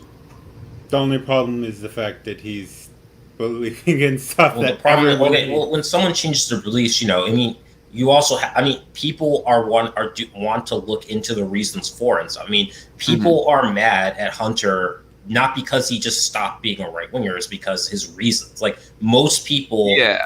I mean, outside of the far left, most people do tend to actually have reasons for disliking someone's belief changes. It's like this guy's basically essentially implying that, the right dislikes that he changed his beliefs and stuff, which makes them bad or something. It's like when the right actually has reasons for not liking the reason why, he left their movement and stuff.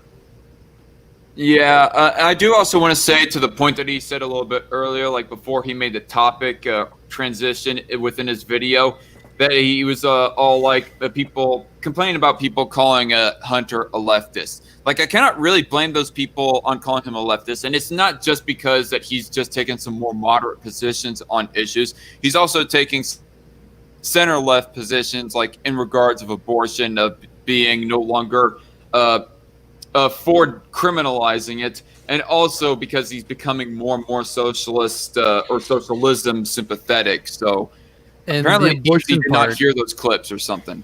yeah, and the abortion part I find interesting considering he just had a kid.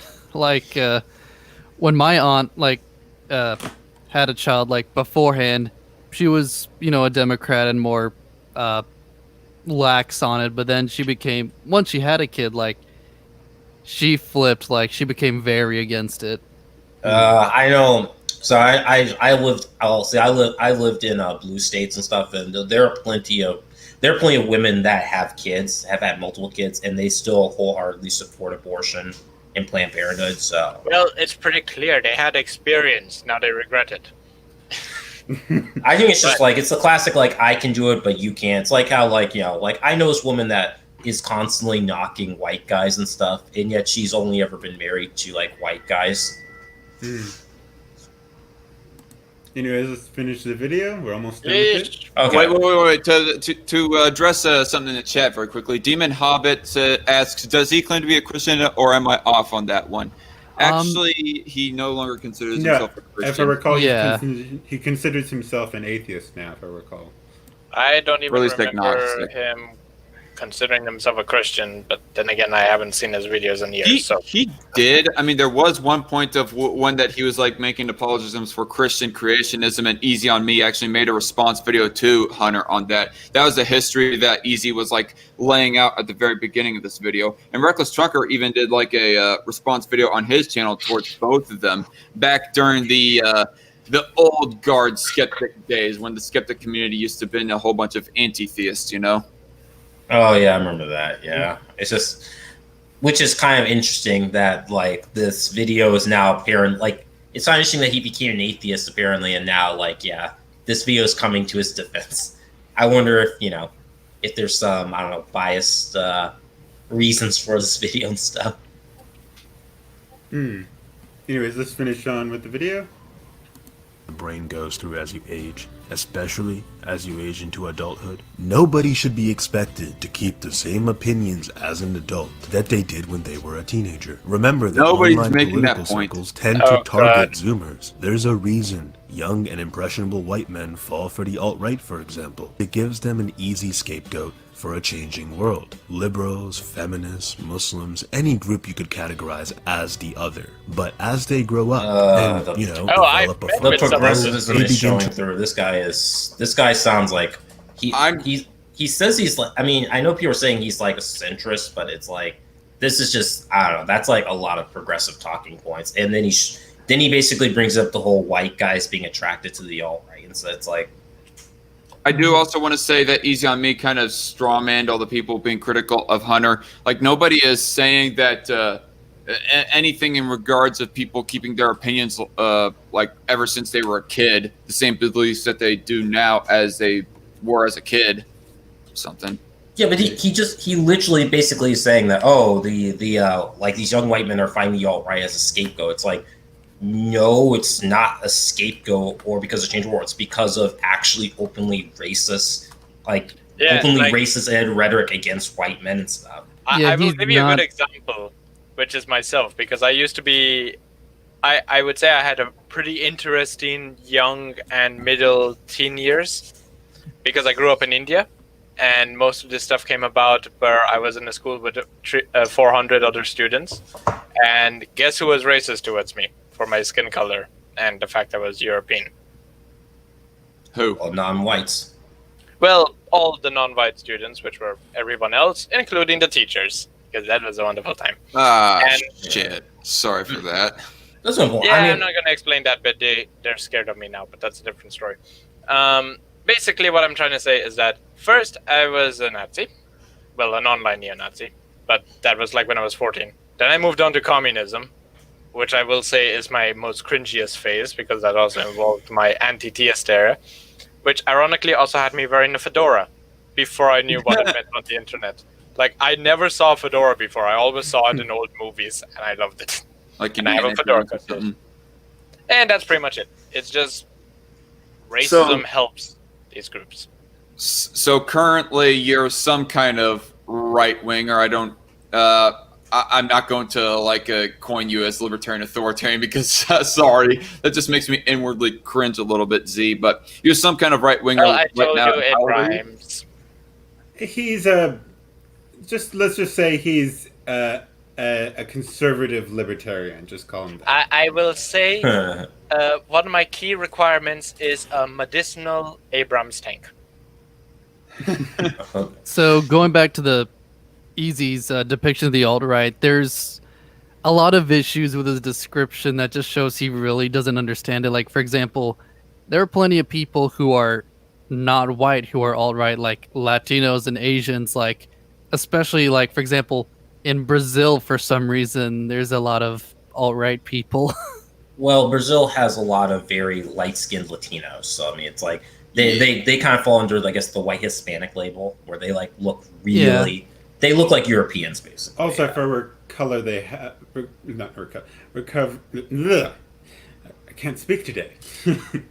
Also, if I recall, I think that Brazil has some racial problems with they still have the cultural thing that if you're lighter skinned, they like that more. Yeah, I think so. But Well, I mean that's not really a culture thing. It's kind of actually there is actually some studies that kind of suggest that at least with infants, they do tend to react better with people with lighter skin. Actually, Oh boy. But yeah, basically, continue. Eazy doesn't have a very good grasp on what the alt-right actually is. Well, there's also another possibility. He could also just be actively dishonest. Oh yeah, yes. this does seem like more of an I don't know, just like intellectually dishonest rather than just pure ignorance because it's just I don't know. Mm-hmm. Should Yeah, we like- go to some comments? Which ones? Your choice. You are the host. Oh wait, that's in context to the previous one. I said the previous one. This is the latest one. There we go. I was attacked for being white since I was elementary school. Since I was in elementary school, it was so bad. My principal tried to expel me after 4 Mexican kids beating me up and sent me to the hospital. Sorry to hear that, man. My mother threatened to sue the school for racist discussions to let me back in. The other kids just got suspended for a few days. Yep, Jeez. Yeah, that is that's what I keep 4 days. You meant. That's what I keep telling people. It's like it's not the fact that YouTube allows content on its platform and stuff. It's literally these kids basically are having these really bad experiences and experiencing so much hate and stuff. That's why they fall into these alt-right circles and stuff. It's Yeah, like it's just like a who left? we lost Darkon. Uh-oh. Hopefully he's back. I mean, it's just what I was just gonna say was that it's like surprise, surprise, you fling constant insults and hatred at a group of people, and they happen to come back and hate you in return and stuff. It's just that comic. It's the feminist who's throwing shit over the fence, which are supposed to be her opinions, and then she calls the police when the shit is thrown back at her. Mm-hmm. Yeah, Anyways, let's Yeah. finish on with this video. We only got like. Oh, you wanted to say something, Neko? Oh no, I was just saying. Let's try finishing it. Ah. Alright, you're back on, Dark. Face reveal. You're in trouble. Oh I've snap! had hey, joke's on you. My face has been revealed like a long ass time ago, since 2017. Use the Last time I green saw your screen. face reveal, you had sunglasses on, so you couldn't see your eyes. Didn't you have a face reveal like last month? No, he's had his face revealed for quite a while now. Yeah, since 2017 again. But anyway. Yeah, but my basic point is I was on the stream with you because Outlaws invited me where you had your face up the whole time. Yeah, Yeah, but he's had yeah. his face revealed though for quite a while. Exactly. Okay, let's continue on with this and this garbage. Yeah, and stop jacking off at my face. That's gross. Trust me, I have no interest in you. Anyways, similar experience, but other black kids teased me because I was, quote, acting too white for a black person. Well, they're black. I see that happen a lot. It's If you're not, Right. if you don't vote for me, you ain't black. Yeah. They call No you. matter. They call you an Oreo, basically. Yeah. yeah. Oh boy. Which Oreos taste very good. Yeah, but Oreos it's are like, a knockoff company. Oreos did nothing wrong. That's not a joke. Oreo is a knockoff of the original product. But Really? the knockoff became popular. Hmm. To be fair, the original cookies, they sounded like some kind of medicine. Like hydro, something. So when you're doing something with hydro, and then you got Oreos, Oreo sounds like the better one. Alright, let's get on with the video. We're almost done Yes, with it. please. Now, To realize the faults in this way of thinking. There's people who think one way when they're 30 and a completely different way when they're 40. Can you really sit there and say Before and that after it's drugs. never going to happen Oh, to you? God. Life changes people. Captain And that's Obvious okay. here, folks. Change is not something to shy away from. People have used this argument against me before too. Many of you have noticed that my opinions have changed a lot over time, especially on issues like for religion, fucking you. capitalism, race, and gender. But that's to be And when expected. elections I was come around. 15 when I started doing YouTube videos. I'm 19 now, and honestly, Wait, he's my 19? I thought he was older than that. Me too. His face looks older, and plus he sounds older. So I guess the good old saying "black don't crack" doesn't really apply to Eazy. okay. Well- Demon is going now, by the way. Aw, bye, But, Demon. See you later, But he Demon pointed Hobbit. out, he got it. The original cookies were called Hydrox. Yeah, That does sounds sound- like that literally That sounds sounds like disgusting. a house. That literally sounds like a house cleaner. That's what I said. It sounded like Yeah, some form of medicine. So yeah. According to Wikipedia, Hydrox Oreos came or out Oreo? in 1912, actually, so they're over 100 years old. But yeah, I was gonna tell Dark Khan I feel Eazy is old. actually Arabic. Okay. Oh, so he's okay. But But it's yeah. like, My Well, bad, Eazy man. was I'm older sorry. than this, like- I'll whip myself with a belt for such a heinous microaggression now. Attaboy. I feel so old with Eazy being so young. Although then again, I guess Demon would feel worse. Probably. just thought I'd leave you with that. Hey, Neko boy. Sorry Yeah. I'm white. Sorry I'm male. No. Sorry, Stop I'm it. mad. You're gonna get us banned. I hope you learn your lesson, boy. Oh, god damn it. Alright, let's finish. opinions are probably going to continue to change as I grow. You can disagree with somebody's politics all you want, but the reaction towards Hunter, the people who strawmanned his arguments, sending smears and What? insults his way because they politically disagreed with him, just Hold isn't. on. This is what you guys criticize. What straw man? You did not showcase any straw men of how people were like straw manning Hunter's beliefs or reasoning for changing and whatnot.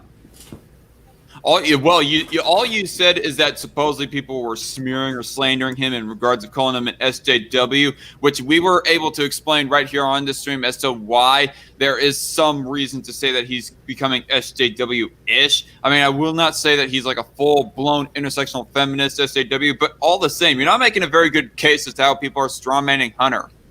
And I To mean, be fair, I mean, like, literally his let's response. Oh, I was just gonna quickly say, yeah, literally his response to the video footage, the body cam footage about the George Floyd incident, kind of hints that he's kind of going pretty hard left. I was just gonna make a whole joke of how I mean- it would be a pretty good sign that he's now an intersectional feminist if he tries to convince us he's black. I wouldn't blame a person for saying that the George Floyd camera footage, the original one, was pretty I don't know, soul rocking or something like that, was pretty disturbing. Well, it's just that it seems like if they had just released the original footage immediately, it may have curbed a lot of the riot stuff. Because a lot of people, it wasn't until after people started that, like, it was a while after till they didn't release the information about the whole fentanyl I don't thing. think it would have really curbed any of the riots, because I think the main reason why the riots happened was because of the pandemic. Yeah, Not so I much think they were so, writing. too. We got all this energy just pent up in ourselves. We gotta get it out somehow. Basically. Rage against the machine. I mean, like, yeah, like when you're unemployed and like you're trying to like keep yourself busy or find purpose. Like, I mean, I see it. Like, I got laid off back in March, so I kind of get it. Yeah.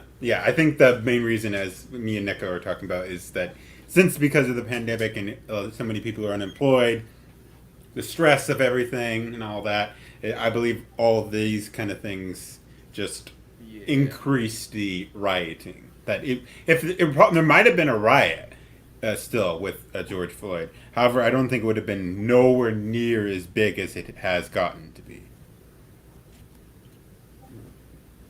Yeah. Yeah, possibly. It probably would. Well, they're gonna. Go on. Oh, sorry. I was just gonna say. Well, they're gonna riot when the cop gets off because, like, they try charging him with murder. It's like it's not gonna be murder. It's like stupid, totally stupid. At most, you could probably get off manslaughter. According to the video footage and to both of the coroner reports. At most he could probably get is maybe his negligent homicide or something. Yeah, manslaughter, negligent homicide. It's like something weird, but that's not what they get. It's like his actions definitely did not help George Floyd's circumstance as far as his life goes. Well, no, that's what we were saying, manslaughter or that doesn't count as murder. Yeah, like he didn't. They're trying to make it seem like he intentionally was going out to kill him and stuff, which is stupid. I mean, it's like this is why, you know, the justice system is getting really fucked up right now. This is why you don't jump the gun. They jumped the gun, and now he could basically get off scot-free and stuff. Yeah. That's why mob tactics are stupid and stuff, because then you get stupid stuff like this. Mm-hmm. All right, shall we continue? Yeah. Please. Yes, they did place multiple, though I don't think they charged him with manslaughter or anything. I don't think they did. They charged him with murder and stuff, yeah. Yep. Because that's what the left wanted, yeah, sorry. Yeah, they first charged him, I think, with second-degree murder, and then moved it up to first-degree. What are you opening? Oh, sorry, just a box, sorry. That's okay. Just a box, and it sounds like he's trying to open something that's, well, it's a box wrapped up in a lot of plastic. It's a bad dragon. It's actually cookies. Oh, gee. All the talk about Oreos got him hungry, but let's go. Alright. SJW's for, isn't it? This is a legitimate problem that's created a right-wing rabbit hole where the pressure to stay static, conform, operate within a small margin of acceptable conservative Okay, just pause this a second. I just got one joke, and then we will just watch this to the end, which is, there are so many straw men in this video, we can start a forest fire. And then if there were the other kind of straw, we could kill all the sea turtles. Oh. That is just awful. Brutal. Or a whole bunch of soda can plastic package things. Yeah, but that doesn't work because you need the term straw in it. To think for yourself outside of that Overton window, that pressure is immense. And it shouldn't be that way, man. This is when tribalism goes to hell. This is what happens when people attach so much damn meaning and importance to their political parties and their dumb little ideologies. You just become a divisive, bitter, resentful human being. It's kind of funny. It's so like, sorry. What about Hillary's? It's so funny how, like, he voices his opinions like he's trying to take a moderate viewpoint of that, but all of his examples are always right wing and stuff. I am going to just say that there is a little bit of a point to be made by Eazy on Me of when that he goes implying essentially that there is like a bit of partisanship that goes on with within like different beliefs. Like you dare even agree even slightly with the left, that must mean that you're becoming a full-on leftist. Yeah, but my issue is that the examples he's giving is kind of clearly, it's like what he's showing is kind of showing that he's kind of being more partisan than what he's like his words are saying. So it's like the whole visual cues. It's like what he's doing is trying to give you a visual cue that the right is basically, causing these rabbit holes and stuff, and not the left. Sadly, lunatics like Laura Loomer are the future of the Republican Party. That's what we're watching here, folks. Yep, that's the next video. All right, is everyone ready?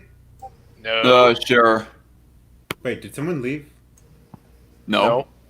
I thought someone else had left. All right, let's get on. Folks, the Republican Party is completely out of control. And as far as they've already shifted Is this to the the right, hipster and who as sued the close article to about outright hipsters violent for his, fascism as they already likeness? are, I have no idea. I couldn't really hear his arguments on what his thoughts are on this. Just saying. Sorry. they continue to become even more and more unhinged, more crazy. Because last week, or the week before, I believe, we saw the electoral victory of Marjorie Greene in Georgia's 14th congressional district, who made an ad where she advocated for the extrajudicial killing of protesters who she deemed Antifa. She is also a QAnon conspiracy theorist. But guess what? Another crazy Republican what just conspiracy had theorist? an electoral victory. Pause. Because in the state of... It's Q- QAnon. QAnon is basically the modern day Pizzagate. It's a whole bunch of people that go hunting after pedos, essentially, or accusing people of pedophilia, which I don't know of what solid opinion I have of QAnon. Like, I know that they have slandered even people like Tom Hanks of being a pedophile, when really I have seen not any evidence really of that myself, and there hasn't been any real solid evidence that I have provided by them that actually backs that up. But then on the other hand, QAnon. But on the other hand, QAnon is also against the whole cuties thing. So QAnon is more than just going after pedophile. They also are really into the deep state and stuff. Like, it's from Q. The whole idea, like, they're the ones that kind of were proponents of the idea that Trump is playing a massive game of 4D chess, and that everyone's going to go to jail soon. That was QAnon. A lot of them are Trump supporters, but like QAnon are basically the anti-deep state, like conspiracy theorists. Yeah. Like, I don't think most people, for like the most normie people, even know QAnon. They don't. I know, like, Devin Stack of Black Pilled hates QAnon because he thinks that QAnon is basically controlled opposition. I do also want to the Humanist Report guy here. I think his real name is Mike Figueredo or something like that. I've heard Progressive Voice talk about this guy before, but he his said name is right on the page. Okay. Mike Figueredo. Okay, yeah, I got that right. Yeah, I wasn't paying attention to the screen, but nonetheless, he mentioned of how well, I do not know which name he said earlier, but whoever it was he was talking about is like for arresting for arresting protesters that might fall under Antifa.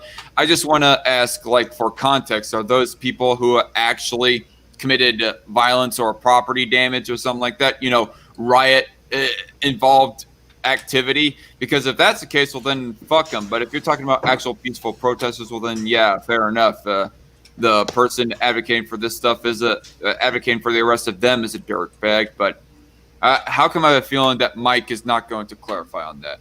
Well, I think the main problem is with that most people, because if I recall, Laura Loomer, I don't know fully, but allegedly she's an alt-right or alt-light person.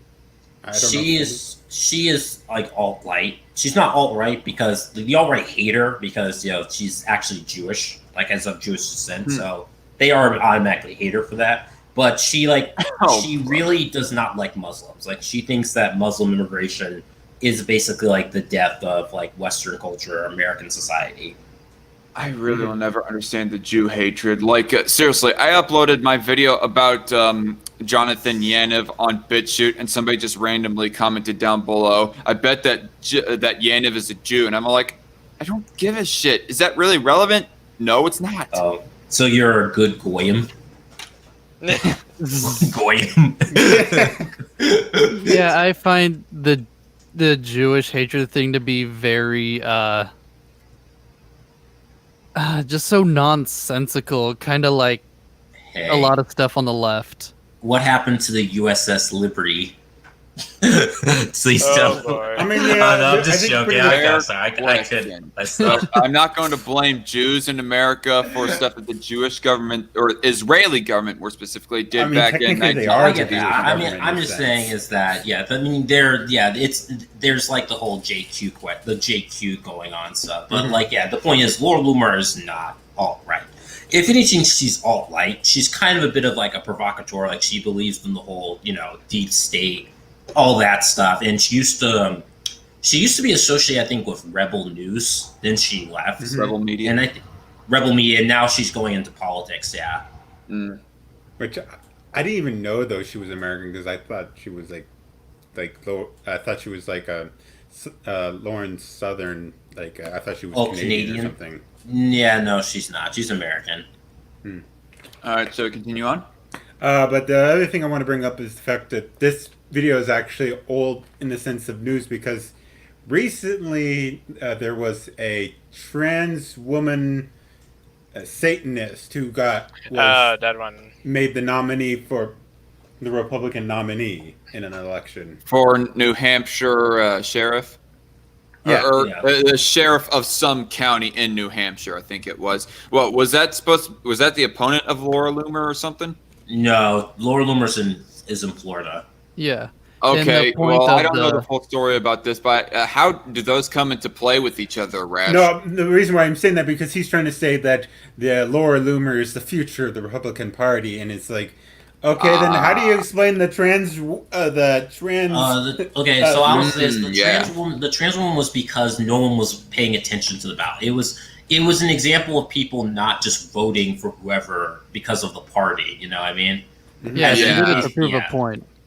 Yeah, but obviously this person's also not going to win because someone's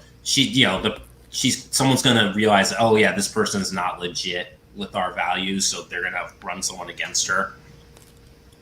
Anyways, probably, yeah, no. Who knows? Does anyone even know whether she is actually a Republican in this? She is not. She basically ran on the slogan "fuck the police" and stuff. So no, it's a total troll. It's like literally a thought experiment. Yeah. Question that I had asked in one of the Discord servers I'm in is if she's an actual ACABer or if she's just using "fuck the police" as part of a troll or something. It sounds like it was an experiment or a troll or whatever. She's not legit like Republican. She just ran to the GOP. Okay. Anyways, let's continue on. Yep. To Florida, Laura Loomer, of all people, won a Republican primary. Now, the good news is that it doesn't seem like she's going to be successful. There's the Star of David. Democrat-leaning district, so I think that this is going to be the end of her campaign. Nonetheless, that doesn't necessarily mean that she won't have an influence within the Republican Party, because Donald Trump literally retweeted a picture of her with Marjorie Greene, where Who's Marjorie Greene exactly? I've no clue. Maybe Mike think she's explained that here in a bit.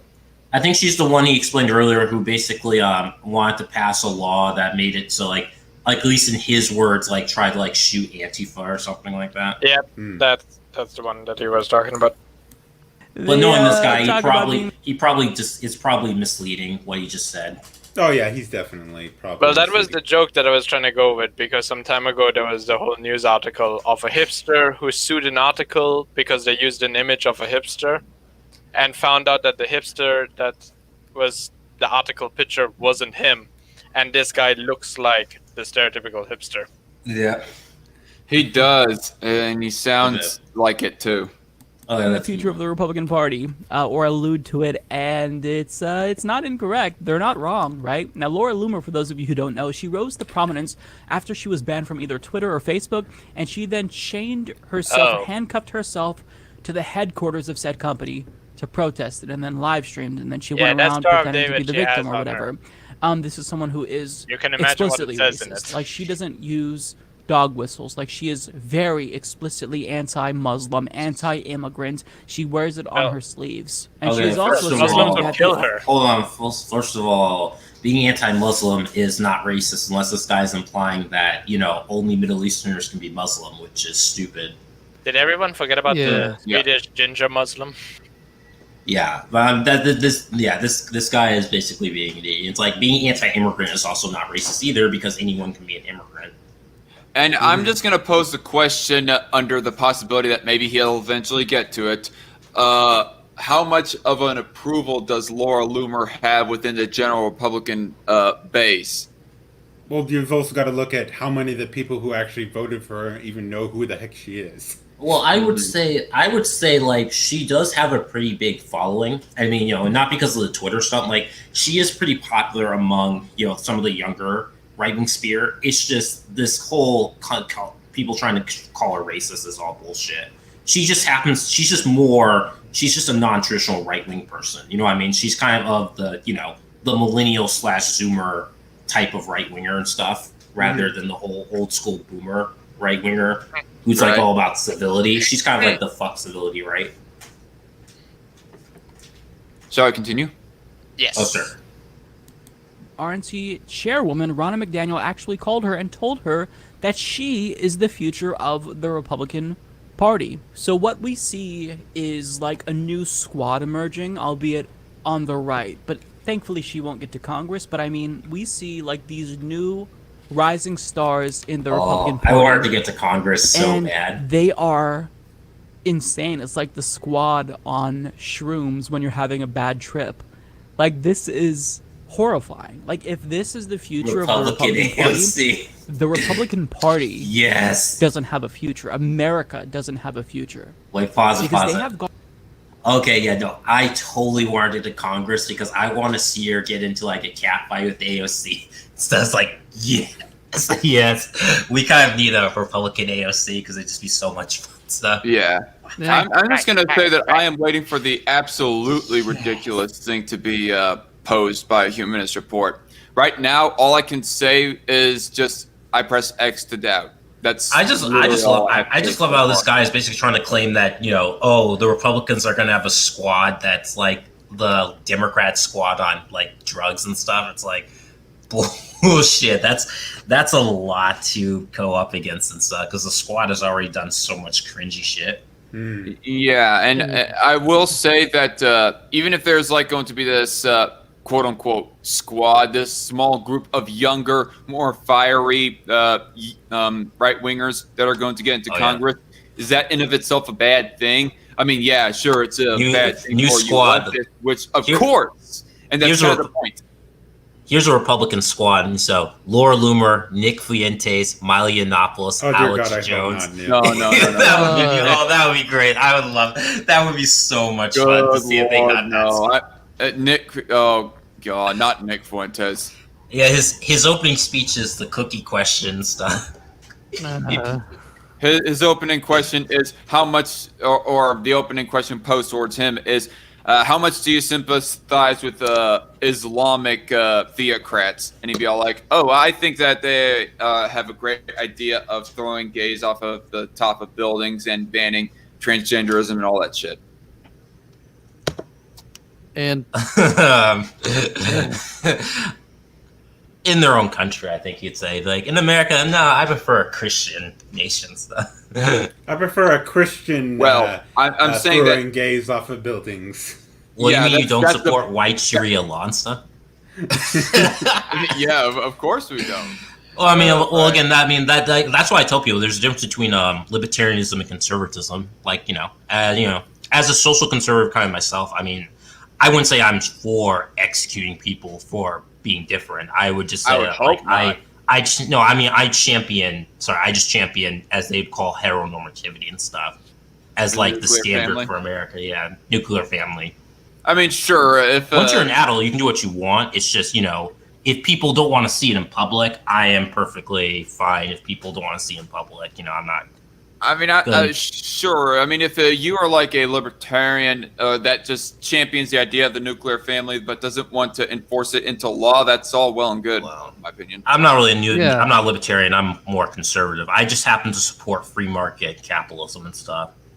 That's why I call myself economical libertarian. Well, are you for banning homosexuality in any sort of way? I would not like obviously in private, but it's like if people got annoyed with it in public, I would not be upset if people had issues with seeing it in public and stuff. If two dudes want to kiss on a random city street, though, particularly a publicly owned public sector city street, is that all good? What is it? I mean, if they do it, that's their choice. But if people get mad, I'm not going to suddenly I think he's talking more of the social shaming. Yeah, if you're talking about social pressures against that sort of thing being done in public, me personally, I would be all like, just leave them alone. It's not a big deal. But if they want to speak out and say, "Oh, get off the street, faggot," then literally it is part of their free speech. All the same, though. I guess let me put it this way: if a community doesn't want that stuff happening and stuff, then I feel like it's within their rights to basically say, "Get out." It's like the whole I'm full support the whole association idea, where it's like we don't want that, go away and stuff. So you just kind of that's just kind of my opinions. If a community doesn't want that, then it's within their rights and stuff. I will say that if I was like a city council member with a city, that I would be against banning or segregating gays or whatever. Not that I'm saying that's exactly what you want, but I'm just basically put it out. I'm just wanting to make sure that you aren't like geoconservative, who I interviewed sometime last year, who fully supports red light districts for gay people. Like if they're I'm just kind of go ahead. Oh, I'm just kind of I mean, I'm kind of if it's not murdering or torturing and stuff, then it's people can kind of do whatever the heck they want when it comes to how they want their social, structures enforced. And I think that's fair. People on a social level deciding as opposed to governmental, what it sounds like you're saying. I mean, think this way. It's if you talk to, it's kind of like how, with it's like with parents. If you say something that pisses your parents off a lot, they have the right to kick you out of the house. It's kind of like that. Community's kind of like that, where it's if you piss off said community, then they can kick you out, and it's well, you can go somewhere else and stuff. Well, I'm fine with the idea of them kicking. Well, okay, when they're an adult, that becomes a different story from being a kid. But if they're, I think we're getting off track here. Yeah, okay, we're getting off track. Yeah, sorry for the we can little discuss this some back other and time. forth. Okay, go on. Gone so far to the right, so far out of the mainstream and into conspiratorial fascistic territory that type of party is incapable of governing. We saw what a disaster the Tea Party was, where they shut down the government, and now the Tea Party is relatively Oh wow, it's okay. Okay, now we're straw manning. Yeah, now we're getting to territory for that we can, in fact, respond. I mean, might I just say, as the more libertarian-ish person on this stream, shutting down the government did nothing wrong, dude. Okay, but this guy is one of those people that genuinely thought that when the Tea Party showed up after Obama was elected, he believed that they were all racist and stuff. Bullshit. Yeah. Because the Tea Party had a legit reason to exist. Because if you had read any of Obama's actual books, before he got elected, most people thought that this dude was an actual full blown socialist or some type of big government hack job. Mm-hmm. I will say that the Tea Party did get kind of sabotaged eventually, but the original idea of the Tea Party of primarying all these establishment Republicans with newer, fresher, more principled blood, that in that regards, Tea Party is not a bad idea. In fact, I think it's a good thing. well, Mr. 44 basically used the IRS to spy on the Tea Party. Like apparently the Tea Party was such a big threat that the government apparently had to abuse its power to spy on them. Right, I do remember that. Yeah, which is a joke and stuff, but leftists can do whatever they want, I guess. Not necessarily because they have, become more mainstream themselves, ideologically speaking, but because the Republican Party has shifted to the right to accommodate them. And we can only anticipate them to shift to the right again to accommodate people like Laura Loomer. Pause. Who are, Yeah. I mean, if the Republican Party is shifting to the right in the economic sense, I mean, it kind of depends on the issue. But I would say overall, if the Republican Party is shifting to the right, that's overall a good thing. Again, like the Democratic Party yeah. I mean, again, like the Democratic Party has openly endorsed people who are extremely anti-religion, anti-Christian and stuff. So it's like, I don't see why it's so horrible that the Republican Party has someone who is extremely critical of Islamic culture. So, I mean, it's like, And I would say like the Republican Party has in some ways come more libertarian. Like a lot of like young Republicans don't care about marijuana and would even go as far as legalizing it. And same with like seems like right now the Republican Party seems at the moment, at least with like the establishment, seems very corporatist at the moment. Like the more libertarian / social conservative side is kind of still, I don't know, it might be growing, but it's still on the low. It's still not the majority yet. I mean, I would say like with older Republicans for sure, but I was saying like kind of like with younger Republicans, they tend to be more okay with gay marriage and marijuana. So I do see the next generation of Republicans might be more libertarian. There was some polls that I've seen, or at least titles of articles. I don't know. I haven't actually read into them, so I'm not for absolute certain. But it seems that the Generation Z Republican leaning people are more anti-gay than millennial Republicans. Yeah, I saw that. Like the numbers, they like their view is. I think. Well, the study is their negative view, so it's not necessarily that they'll pass laws. It just means their view is kind of soured, which kind of makes sense given like rabid. It's made. I would blame the activism as the cause of that because LGBT activism has like gone beyond anything. Like it's to the point where basically like they're now trying to say biological sex doesn't exist, which is an oxymoron because it's like if it doesn't exist, then transgenderism doesn't exist. To be fair, there's a difference between the LGBT and just being gay or trans or whatever. Yeah, and I think it's more of just they're not fond of like what the community's become. Like a lot of other gay people, they don't feel like they're represented. Mm-hmm. Well, yeah, because it's like, I mean, it's they like, I mean, pieces on gay Republicans. Correct me if I'm wrong, Rational. I mean, weren't you one of the gays that like kind of really despise the overt sexual nature of the community? Yeah, I do. Like, I've written an article on that I despise the hypersexualization within that sphere of that community. Especially in public. Yeah. Yes. Yeah, I mean, it's like that's gonna make people. I mean, you're not gonna warm up to people who want more better values and stuff. Well, yeah, if you're going around private. I've even talked about the fact that I think that actually hurt the civil rights movements for gay people with the overt sexualization of themselves. I think that actually slowed it down within the United States and probably within other parts of the world. Mm-hmm. To be fair, the main reason why in like Eastern Europe there's been a fair regression against the LGBT community is because the LGBT community in Europe has done one huge mistake. The big mistake, of course, is they're very pushy, but the second part of this big pushy mistake is that they love communist imagery, and they keep trying to push that imagery and communist policies, or communistic or socialistic policies, in countries from the Eastern Bloc, who haven't really forgotten what the Soviet Union was. Like especially Poland. like in Poland and Hungary, like that's made them very not happy. Well, it's kind of like I think really Really, isn't it like only really like freaking like England and America that's like vastly ignorant to communism? Like most of the world has a very negative view on these communistic symbols and stuff. Yeah. Well, in Germany, it seems like the older generation has a very anti-communistic view, but then there's one issue when it comes to German politics. Well, most of your women were raped at the end of World War II and stuff by commies. Well, that was the eastern side, the part that became East Germany.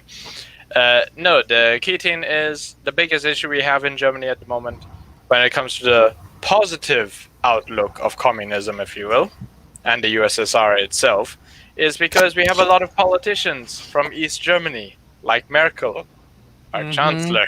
Okay. Yep. And a lot of people who should actually be looked into as to what they possibly did. Oh, we should probably move on. Yes.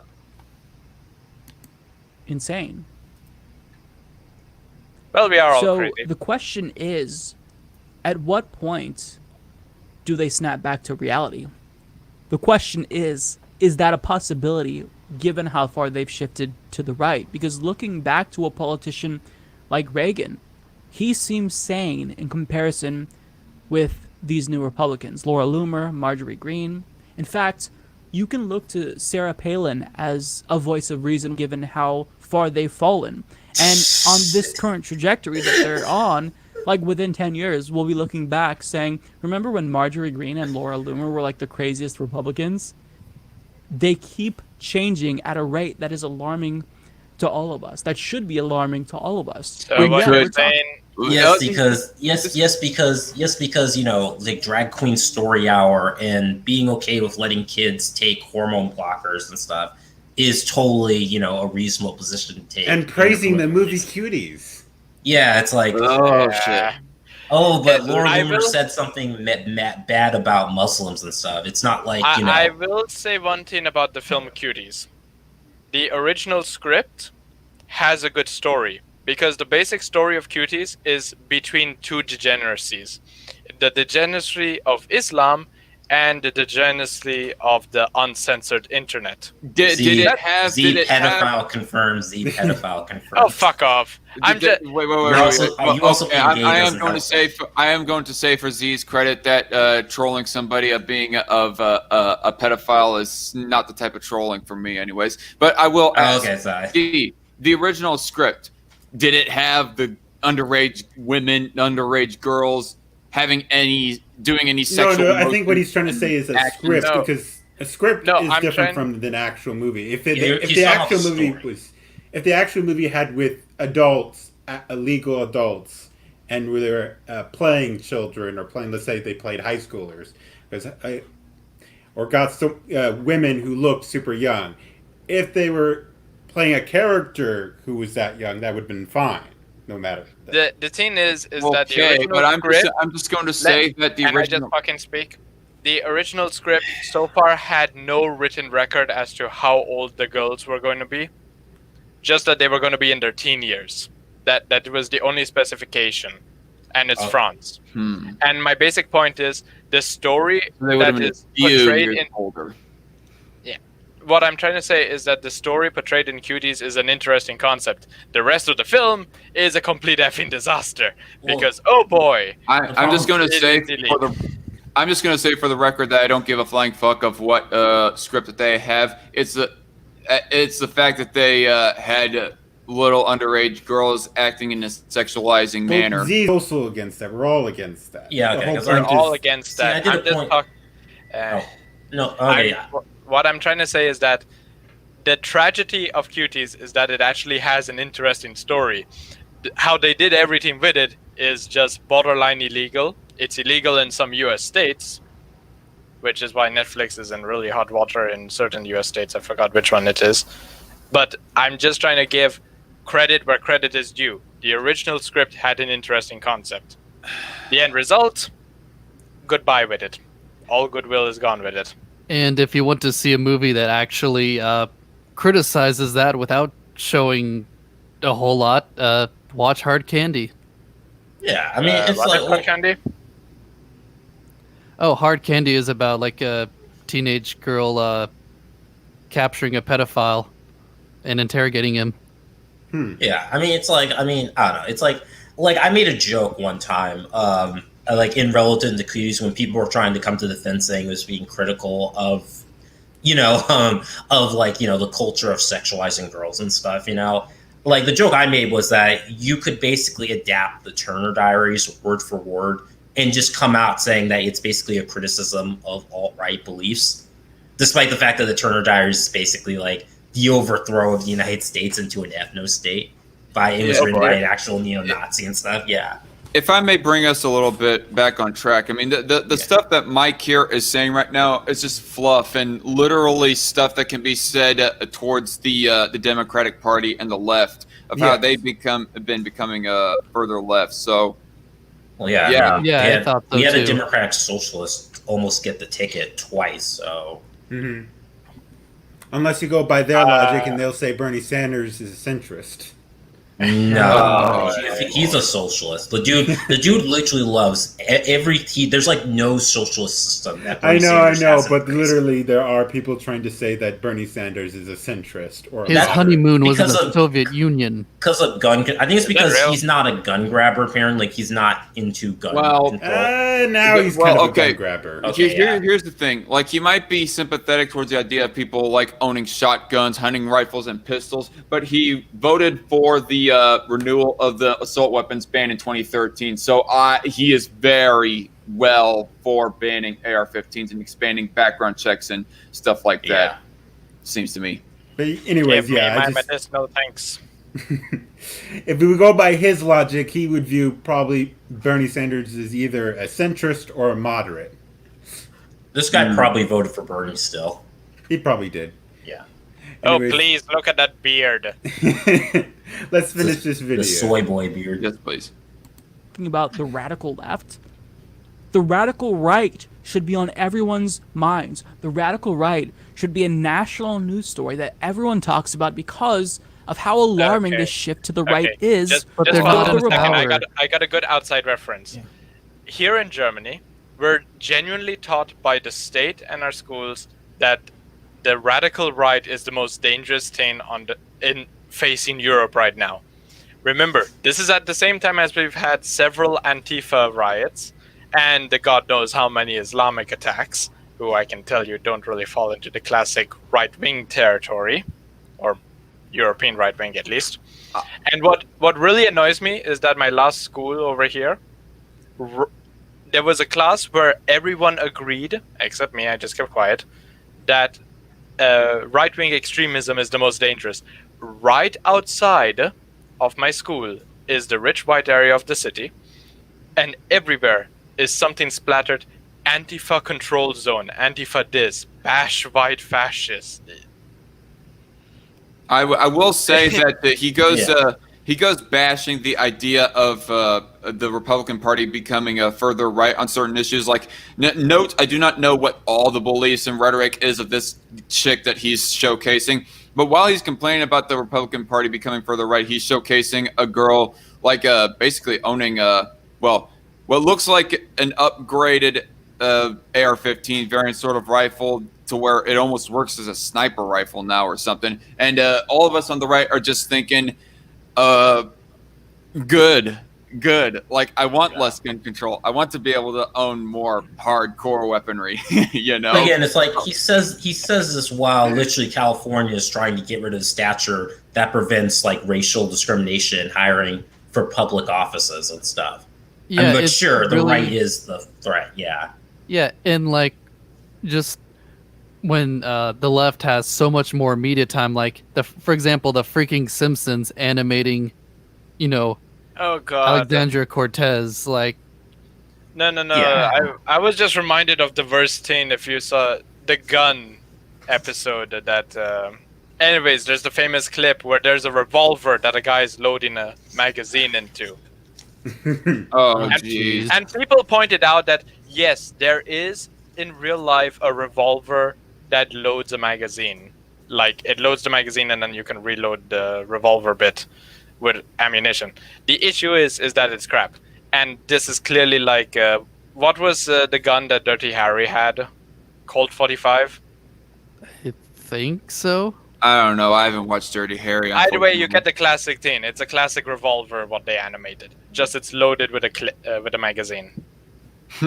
The pain. Yep. Let's Republican continue.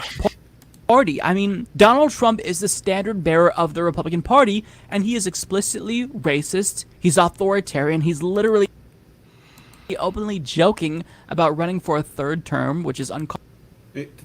Joking is not literally running for a third term. He can joke all he wants. He can't It's do not it. going to happen. This heck, isn't China. Hey, FDR ran for a third term. Why are they complaining and stuff? Don't see him here on FDR. People wanted Obama to run for a third term. Oh yeah, it's like Yeah. dude, it's like I just love the selective memory loss that the left has been having these past like 4 years. It's so funny. The only way that I would be afraid about Donald Trump, like said, the precedent of running for a third term is if he was to attempt to repeal the one amendment, I cannot remember which one it is, that says that a president cannot run for more than 2 terms. But just joking, I don't give a shit, Mike. Get off of it. Well, you say you don't support God Emperor Trump ascending and stuff. Yes, I'm sorry. I'm a filthy heretic. You might as well just do exterminatus on me now. For the emperor. And of course, the other thing is that he calls him an authoritarian and all that, and yet he wants to ban. This guy wants to ban all guns, and like you want to give Trump to.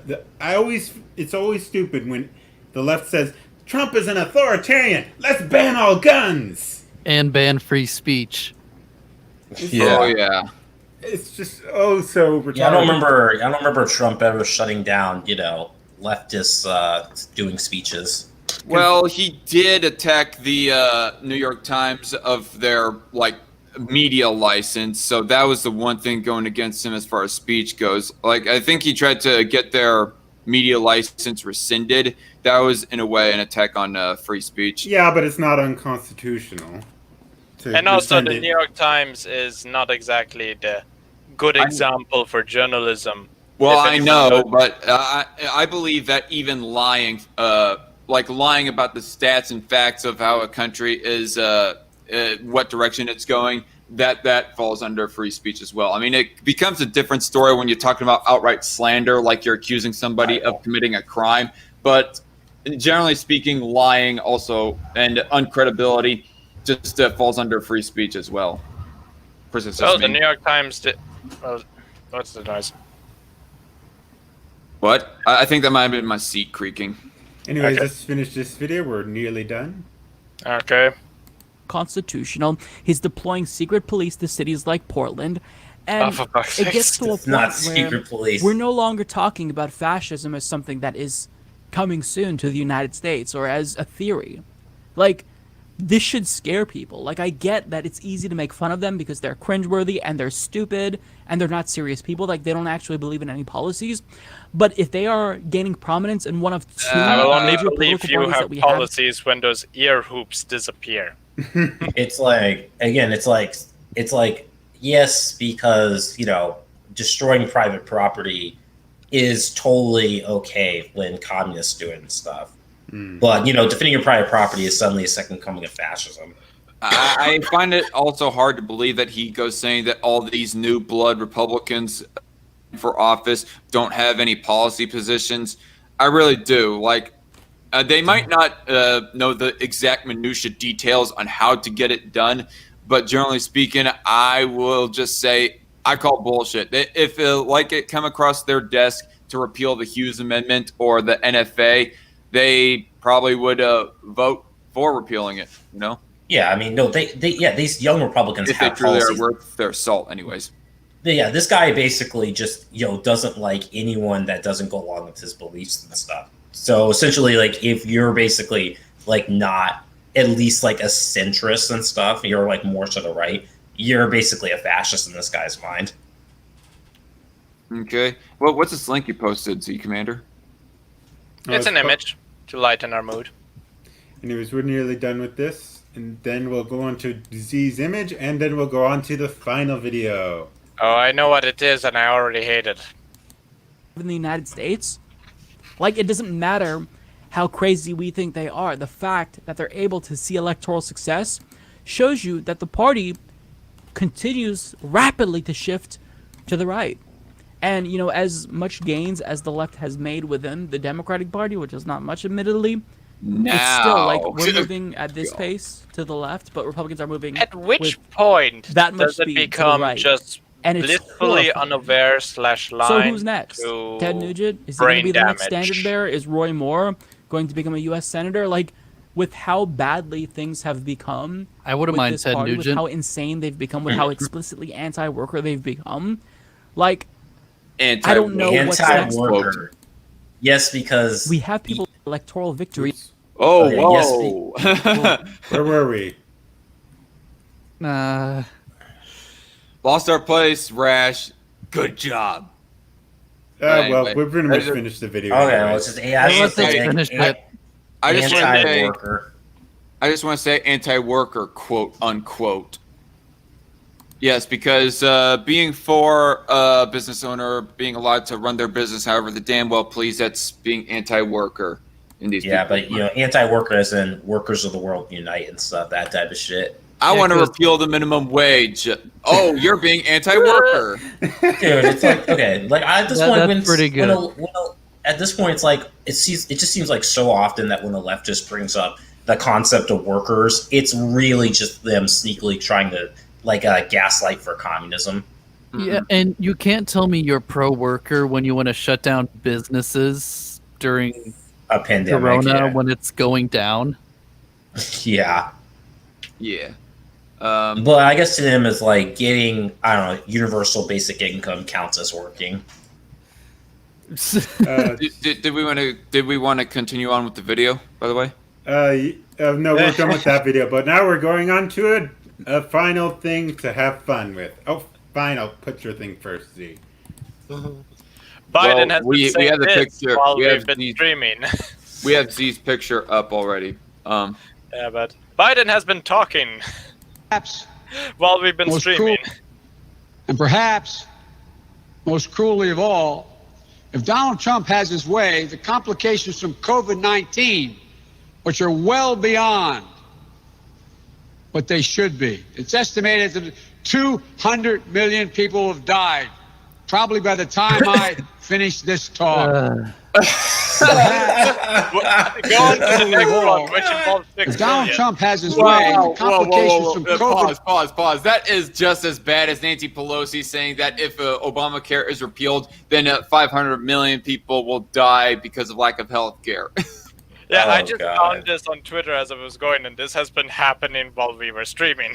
200 million people have died from The COVID. complications of COVID-19, like lung scarring and heart damage, could become the next deniable pre-existing condition for over 6 million Americans who've already contracted the disease. Okay, So I those feel things like- are I- real, yeah. but they're not that widespread. Maybe my brain is just a little weird like that, but for some reason I feel like that was like a Holocaust reference. Oh, jeez, I wonder where else have you seen 6 million numbers? Millions of Americans who are also voting because they don't want nearly half a century of legal precedent to be overturned and lose the right to choose. Millions of Americans who are at risk of losing their right to vote. Who? I guess illegals. That's the only one I can think of. Like, Anyways, I'm sorry, I just had to share this because I just quickly saw it in my feed, and it's like, wait, this I has mean, happened. good call. This is holy crap. To be fair, the way that he says millions. Oh, what the Oh, fuck? here we are again. Edible No. towels. No. What the fuck? Darkon, you shall not escape. Welcome to the regular show. Welcome to the after show. So she's making crepes. Okay. I don't Greetings, like the my green beautiful one. lovelies. It's Emmy. Welcome back. Today's video is sponsored by Simple Health, care that fits up with a prescription. The prescription will be filled if you have health insurance, most to wait I'm in bored line, already. and no need to worry that there'll be any lapses in your birth control. Arrive right at my doorstep. What about birth Emmy, control? or use the code Emmy at checkout. It's her Big thanks sponsorship. to Simple Health for sponsoring this video and for their continued support. Now today I'm going to be making something that was suggested by one of you in one of my last videos, and it is for edible towels. Edible towels, what is that and why would you want to eat a towel? So I had never heard of edible towels before, and apparently this has become popular in the ASMR community. ASMR, autonomous sensory Okay, Outlaw, I blame you for this. on YouTube, and it's a class of videos where people elicit this response. People either feel tingles or just feel euphoric or happy listening to these sounds. And a lot of these videos involve eating. People eating different things, crunchy things, squishy things. So if you're not into those... I'm just going to say I'm not into the eating ASMR. That just grosses me out. So wait, Yeah. there's nothing political about this? No, this No. is just for fun. It's like he describes it as like a palate cleanser. sounds, I and you wanna probably don't die. know these videos and you probably wouldn't like watching them. At any rate, there is a channel called Abby ASMR where she has these edible towels and eats them. And from my understanding, she makes them herself. Please pronunciation, while crepe is more of the French pronunciation, so I, just because of the way I speak, I oftentimes mingle things together. So I will probably be using either word interchangeably, but it's the same word, just pronounced a little bit differently. Okay, let's go ahead and begin. So I looked up a bunch of crepe recipes and I decided to adapt mine from Alton Brown's. I'll put his original one down in the description below in case you're interested. In the recipes that I looked up, most of them said that it's good to allow the batter to have some resting time, so I made mine. Let's get started. And 2.5 tablespoons of sugar and 1 teaspoon of vanilla. And you're just gonna whiz this all up until everything is combined. So I'm gonna be doing 2 types of crepes, and so to half of my batter, I added a half teaspoon of matcha powder, which is ground green tea powder. No, and that then might put it in actually the be refrigerator good. And let it rest for an hour. So while the batter is resting, they are this is a good time crepes. to make the filling, and you can put anything you like inside your crepe. And I like some I'm green weird- going tea. to be using a combination not like some of the whipped other weird cream crap and she's cream made. cheese, kind of like a mascarpone, Freaking like sunflower. tiramisu, kind of thick cream inside, Edible along with soap. some fresh fruit. Pull that all up, and it should be lovely. So here's a cup of whipping cream. This has been kept in the refrigerator. It's a good idea to keep this nice and cold. It will make the whipping process a little bit easier. So Yeah, get that whipping going. Whip them slaves. Oh, jeez. don't want the cord. Where there's a don't whip. want the cord. And then Sorry. y'all There think is I'm a way. controversial. Okay, I'm just gonna say this is supposed to be for fun. that's pretty good. Yeah. right? Guys, See I'm that? sorry, but 1 pound I'm of bored. cream cheese here, and that's at room temperature. It's not for fun, Pinch it's of for salt to fucking that, torture. And add some powdered sugar. I mean, I'm gonna yeah, there's start a with hint of half a cringe. cup, tiny splash of vanilla, and just combine Like- that all together. And give this a little taste. I want some of that batter. I'm No. gonna add another half cup. Like the Pour other it as week, it is, but we're gonna combine was that it with like? the whipped cream. Carbonated soda and barbecue sauce or something. Now we're gonna add some of this whipped Wait, cream what? in here. I think that was a Fold that couple in there weeks to kind of ago. lighten things up. Yeah. I think So right now last we week have was the 2 sunflower. really different consistencies. Right. Yes. This is pretty thick, while our whipped cream is very light. Let's skip a little bit of this.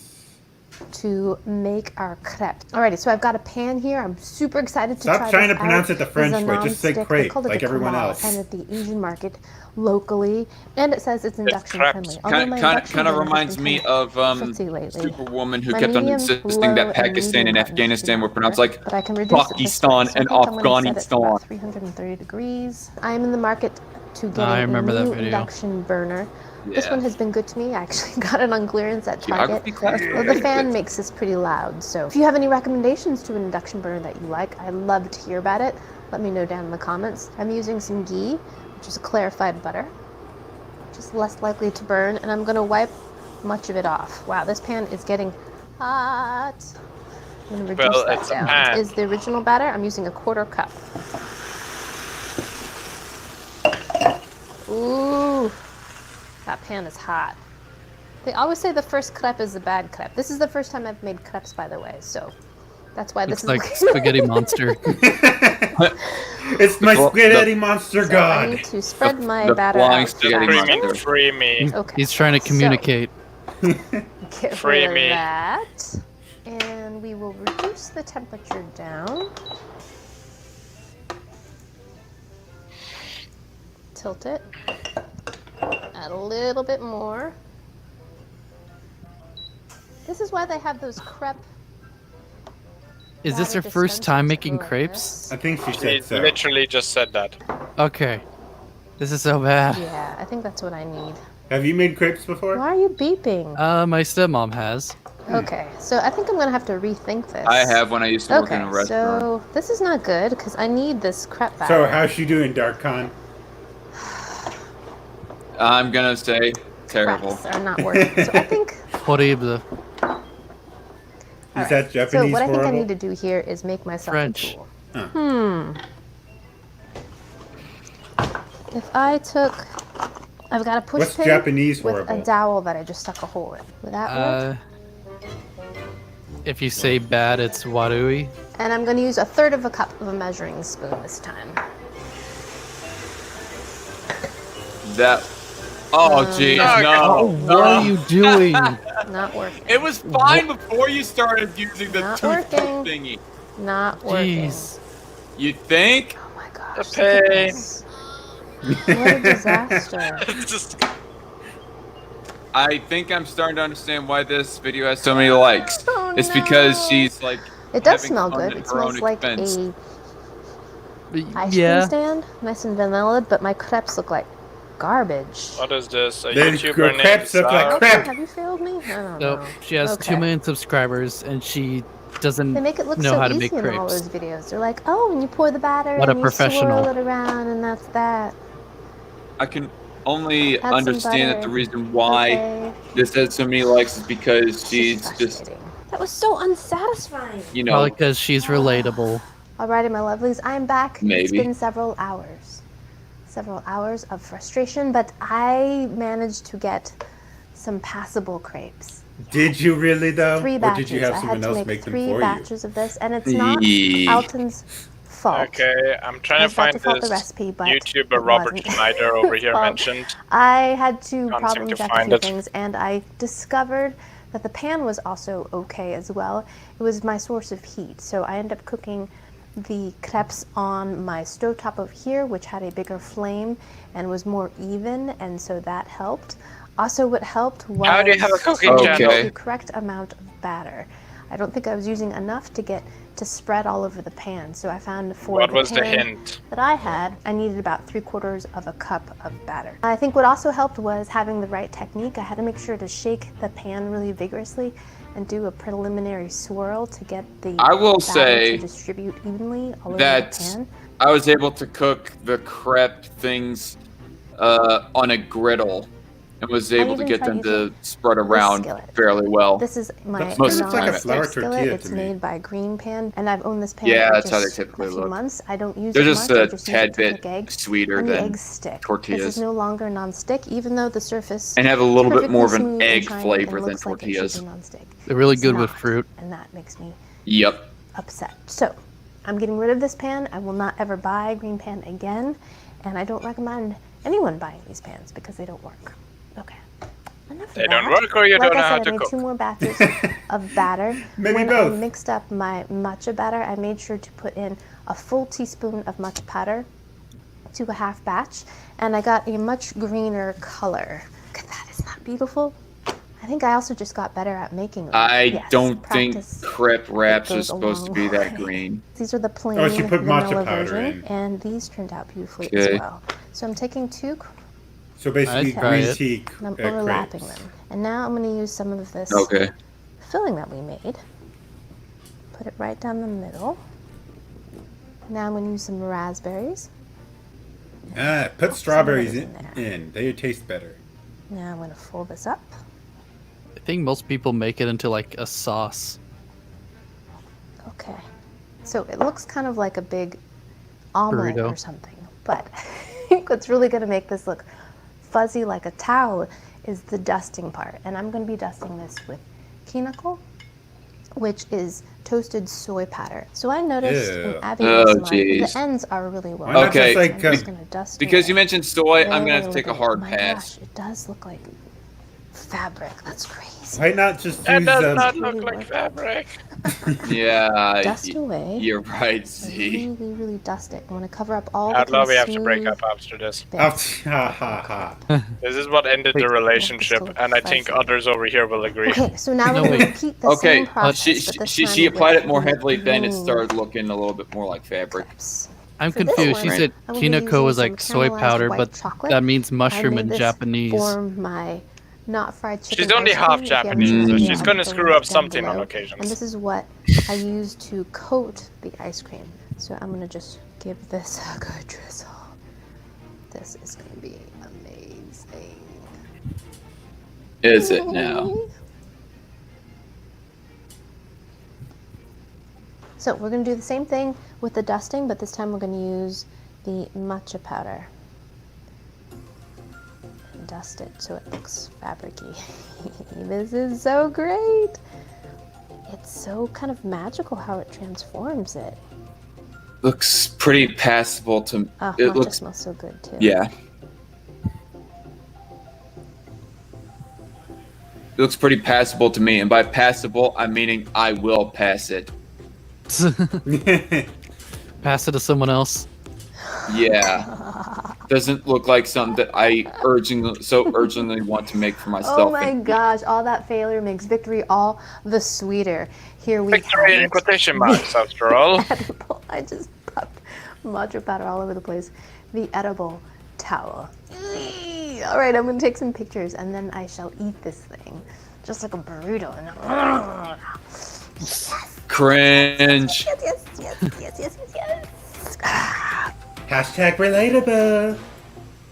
Yeah, Shut my up. issue is she like Here tries they too are. I hard. had this little scrap piece of countertop, Valley Girl and life. these look so great. Hashtag I'm gonna kill myself because After of all all of of that you. failure, success. Hey, I did not Tastes put you so through this. sweet. Z. Although I was put don't up know to exactly No, how he sweet only it is. I does have this not when we tasted have these, guests.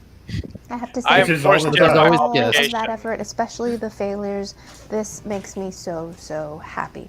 And big thanks to lovely Naomi Roja who left this suggestion. Can we in the skip to her comments. actually trying Before them? then, I had never heard of edible towels, and here I am at 10. The amount of sweetness is perfect, and then you've got a little bit of raspberry for Perfect. textural variety, and then of course your raspberry flavor and some tartness. My word, yes.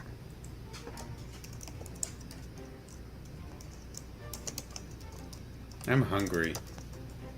Yeah, for something else. Fantastic. I'm so happy. Not only did this turn out, but it tastes amazing too. So happy. Okay, this is the green tea crepe filled with the same cream cheese, whipped cream, Wait, cream cheese? along with caramelized white Yeah. chocolate. I thought that was whipped cream. Oh, here we go. Yeah. I mean, you kind of Okay. make like a whip out of it. The pain. I cannot wait to get started Ooh, that's working nice on as my well. video. And the matcha is strong. Of course, this is ground green tea. I think we're good with the video. Yeah. The pain. There we go. I ended your suffering. Alright, so any other final comments on all the videos we watched? I will say that, does anybody have any articles or whatnot on what percentage of all the people that were arrested in Portland and whatnot by the federal agents, of how many of them were rioters or convicted of rioting, looting, No, and I breaking? don't Andy, no go. And according to Andy, no. Yeah, it's like, it sounds like they're all of them were at least charged with, crimes. Does he okay. Yeah, he has he posts his mugshots. If you go to his He Twitter posts page, mugshots, when they were arrested, and what they were arrested for, and if they were charged, and of course what they were charged with. Okay, well, that's more like... Okay, so he looks at some anecdotes of the people who were arrested. But, I don't know. I feel like that there was still some collateral damage done with those federal police. I mean, the only way... I don't know. I do not know of what would be the methodology that a person could do or should do in order to find certain of what percentage of the people arrested in Portland and whatnot by the federal police were rioters themselves. Mm-hmm. Well, I feel like if they're being charged, then they found some evidence and stuff, you know. Okay. If you want the best example, there are the repeat offenders. Yeah. Hmm. Yeah, they found that they're repeat offenders. I mean, the reality is, yeah, the feds came in because literally the local government and the police were not arresting these people, and the DAs were like basically letting them go free, despite the fact that they committed actual crimes. I will say that I have, I don't know, I'm standoffish about the federal police. I mean, for one, there is the precedent set that the feds come in and take over this local and state power, those matters into their own hand, you know, of a more centralized governmental entity taking this into their hands. And also the fact that I haven't seen any solid evidence to say that, yeah, definitely most, if not all of them, are responsible for rioting. But the problem is that the issue is that there are definitely riots, and the DA is not prosecuting people. So people are That's why they've been threatening the Insurrection Act, is because the local government is literally sympathetic to these rioters and are refusing to prosecute people who are actually guilty. Okay. Like the guy who got shot, the Trump supporter got killed and shot and killed. He was killed by someone who was basically released and not charged for committing crimes. I mean, I do understand, like, you know, the hesitance of bringing the federal police, but I think it's completely justified with 90 plus days of rioting. That is pretty it's unheard over of. 100 These days people are now. not. Yeah, these people are not respecting your rights to private property. And the fact is, if you shoot back, they will arrest you. Like literally, they have been literally going after everyone who has been fighting back against Antifa. Yeah, it is not equal application of the law Yeah. at all. You are basically under a local dictatorship. These DAs are basically like authoritarian stuff. Yeah. Anyways, I think that'll be it for today. So, just gonna say, if you aren't already subscribed, if you're watching this in the now or in the future, please subscribe to my channel. You can also check out Neko Boy's YouTube channel. He has his YouTube channel, and of course, Darkon also said his YouTube channel. So go check them out. Yep. And you also can check out Z Commander's Twitter. He has his commissions open, so if you want to commission him for any kind of tank models or what kind of models again? Basically, I do any models, including RC models, because my drawing skills aren't good enough. Yeah, so go ahead and I would also put up nukes as an available option, but that's slightly illegal. So yeah, go ahead and check those out. And of course, if you really like the content here, please consider donating to my Patreon or to my Ko-fi. And of course, also follow me on my BitChute or my Libri channel. I have both of those as backups just in case if anything ever happens to my YouTube channel. So please go there because the amount of people who are subscribed on either of those is very tiny compared to my YouTube now. So please go ahead and check those out and do all that. And I'll see y'all later.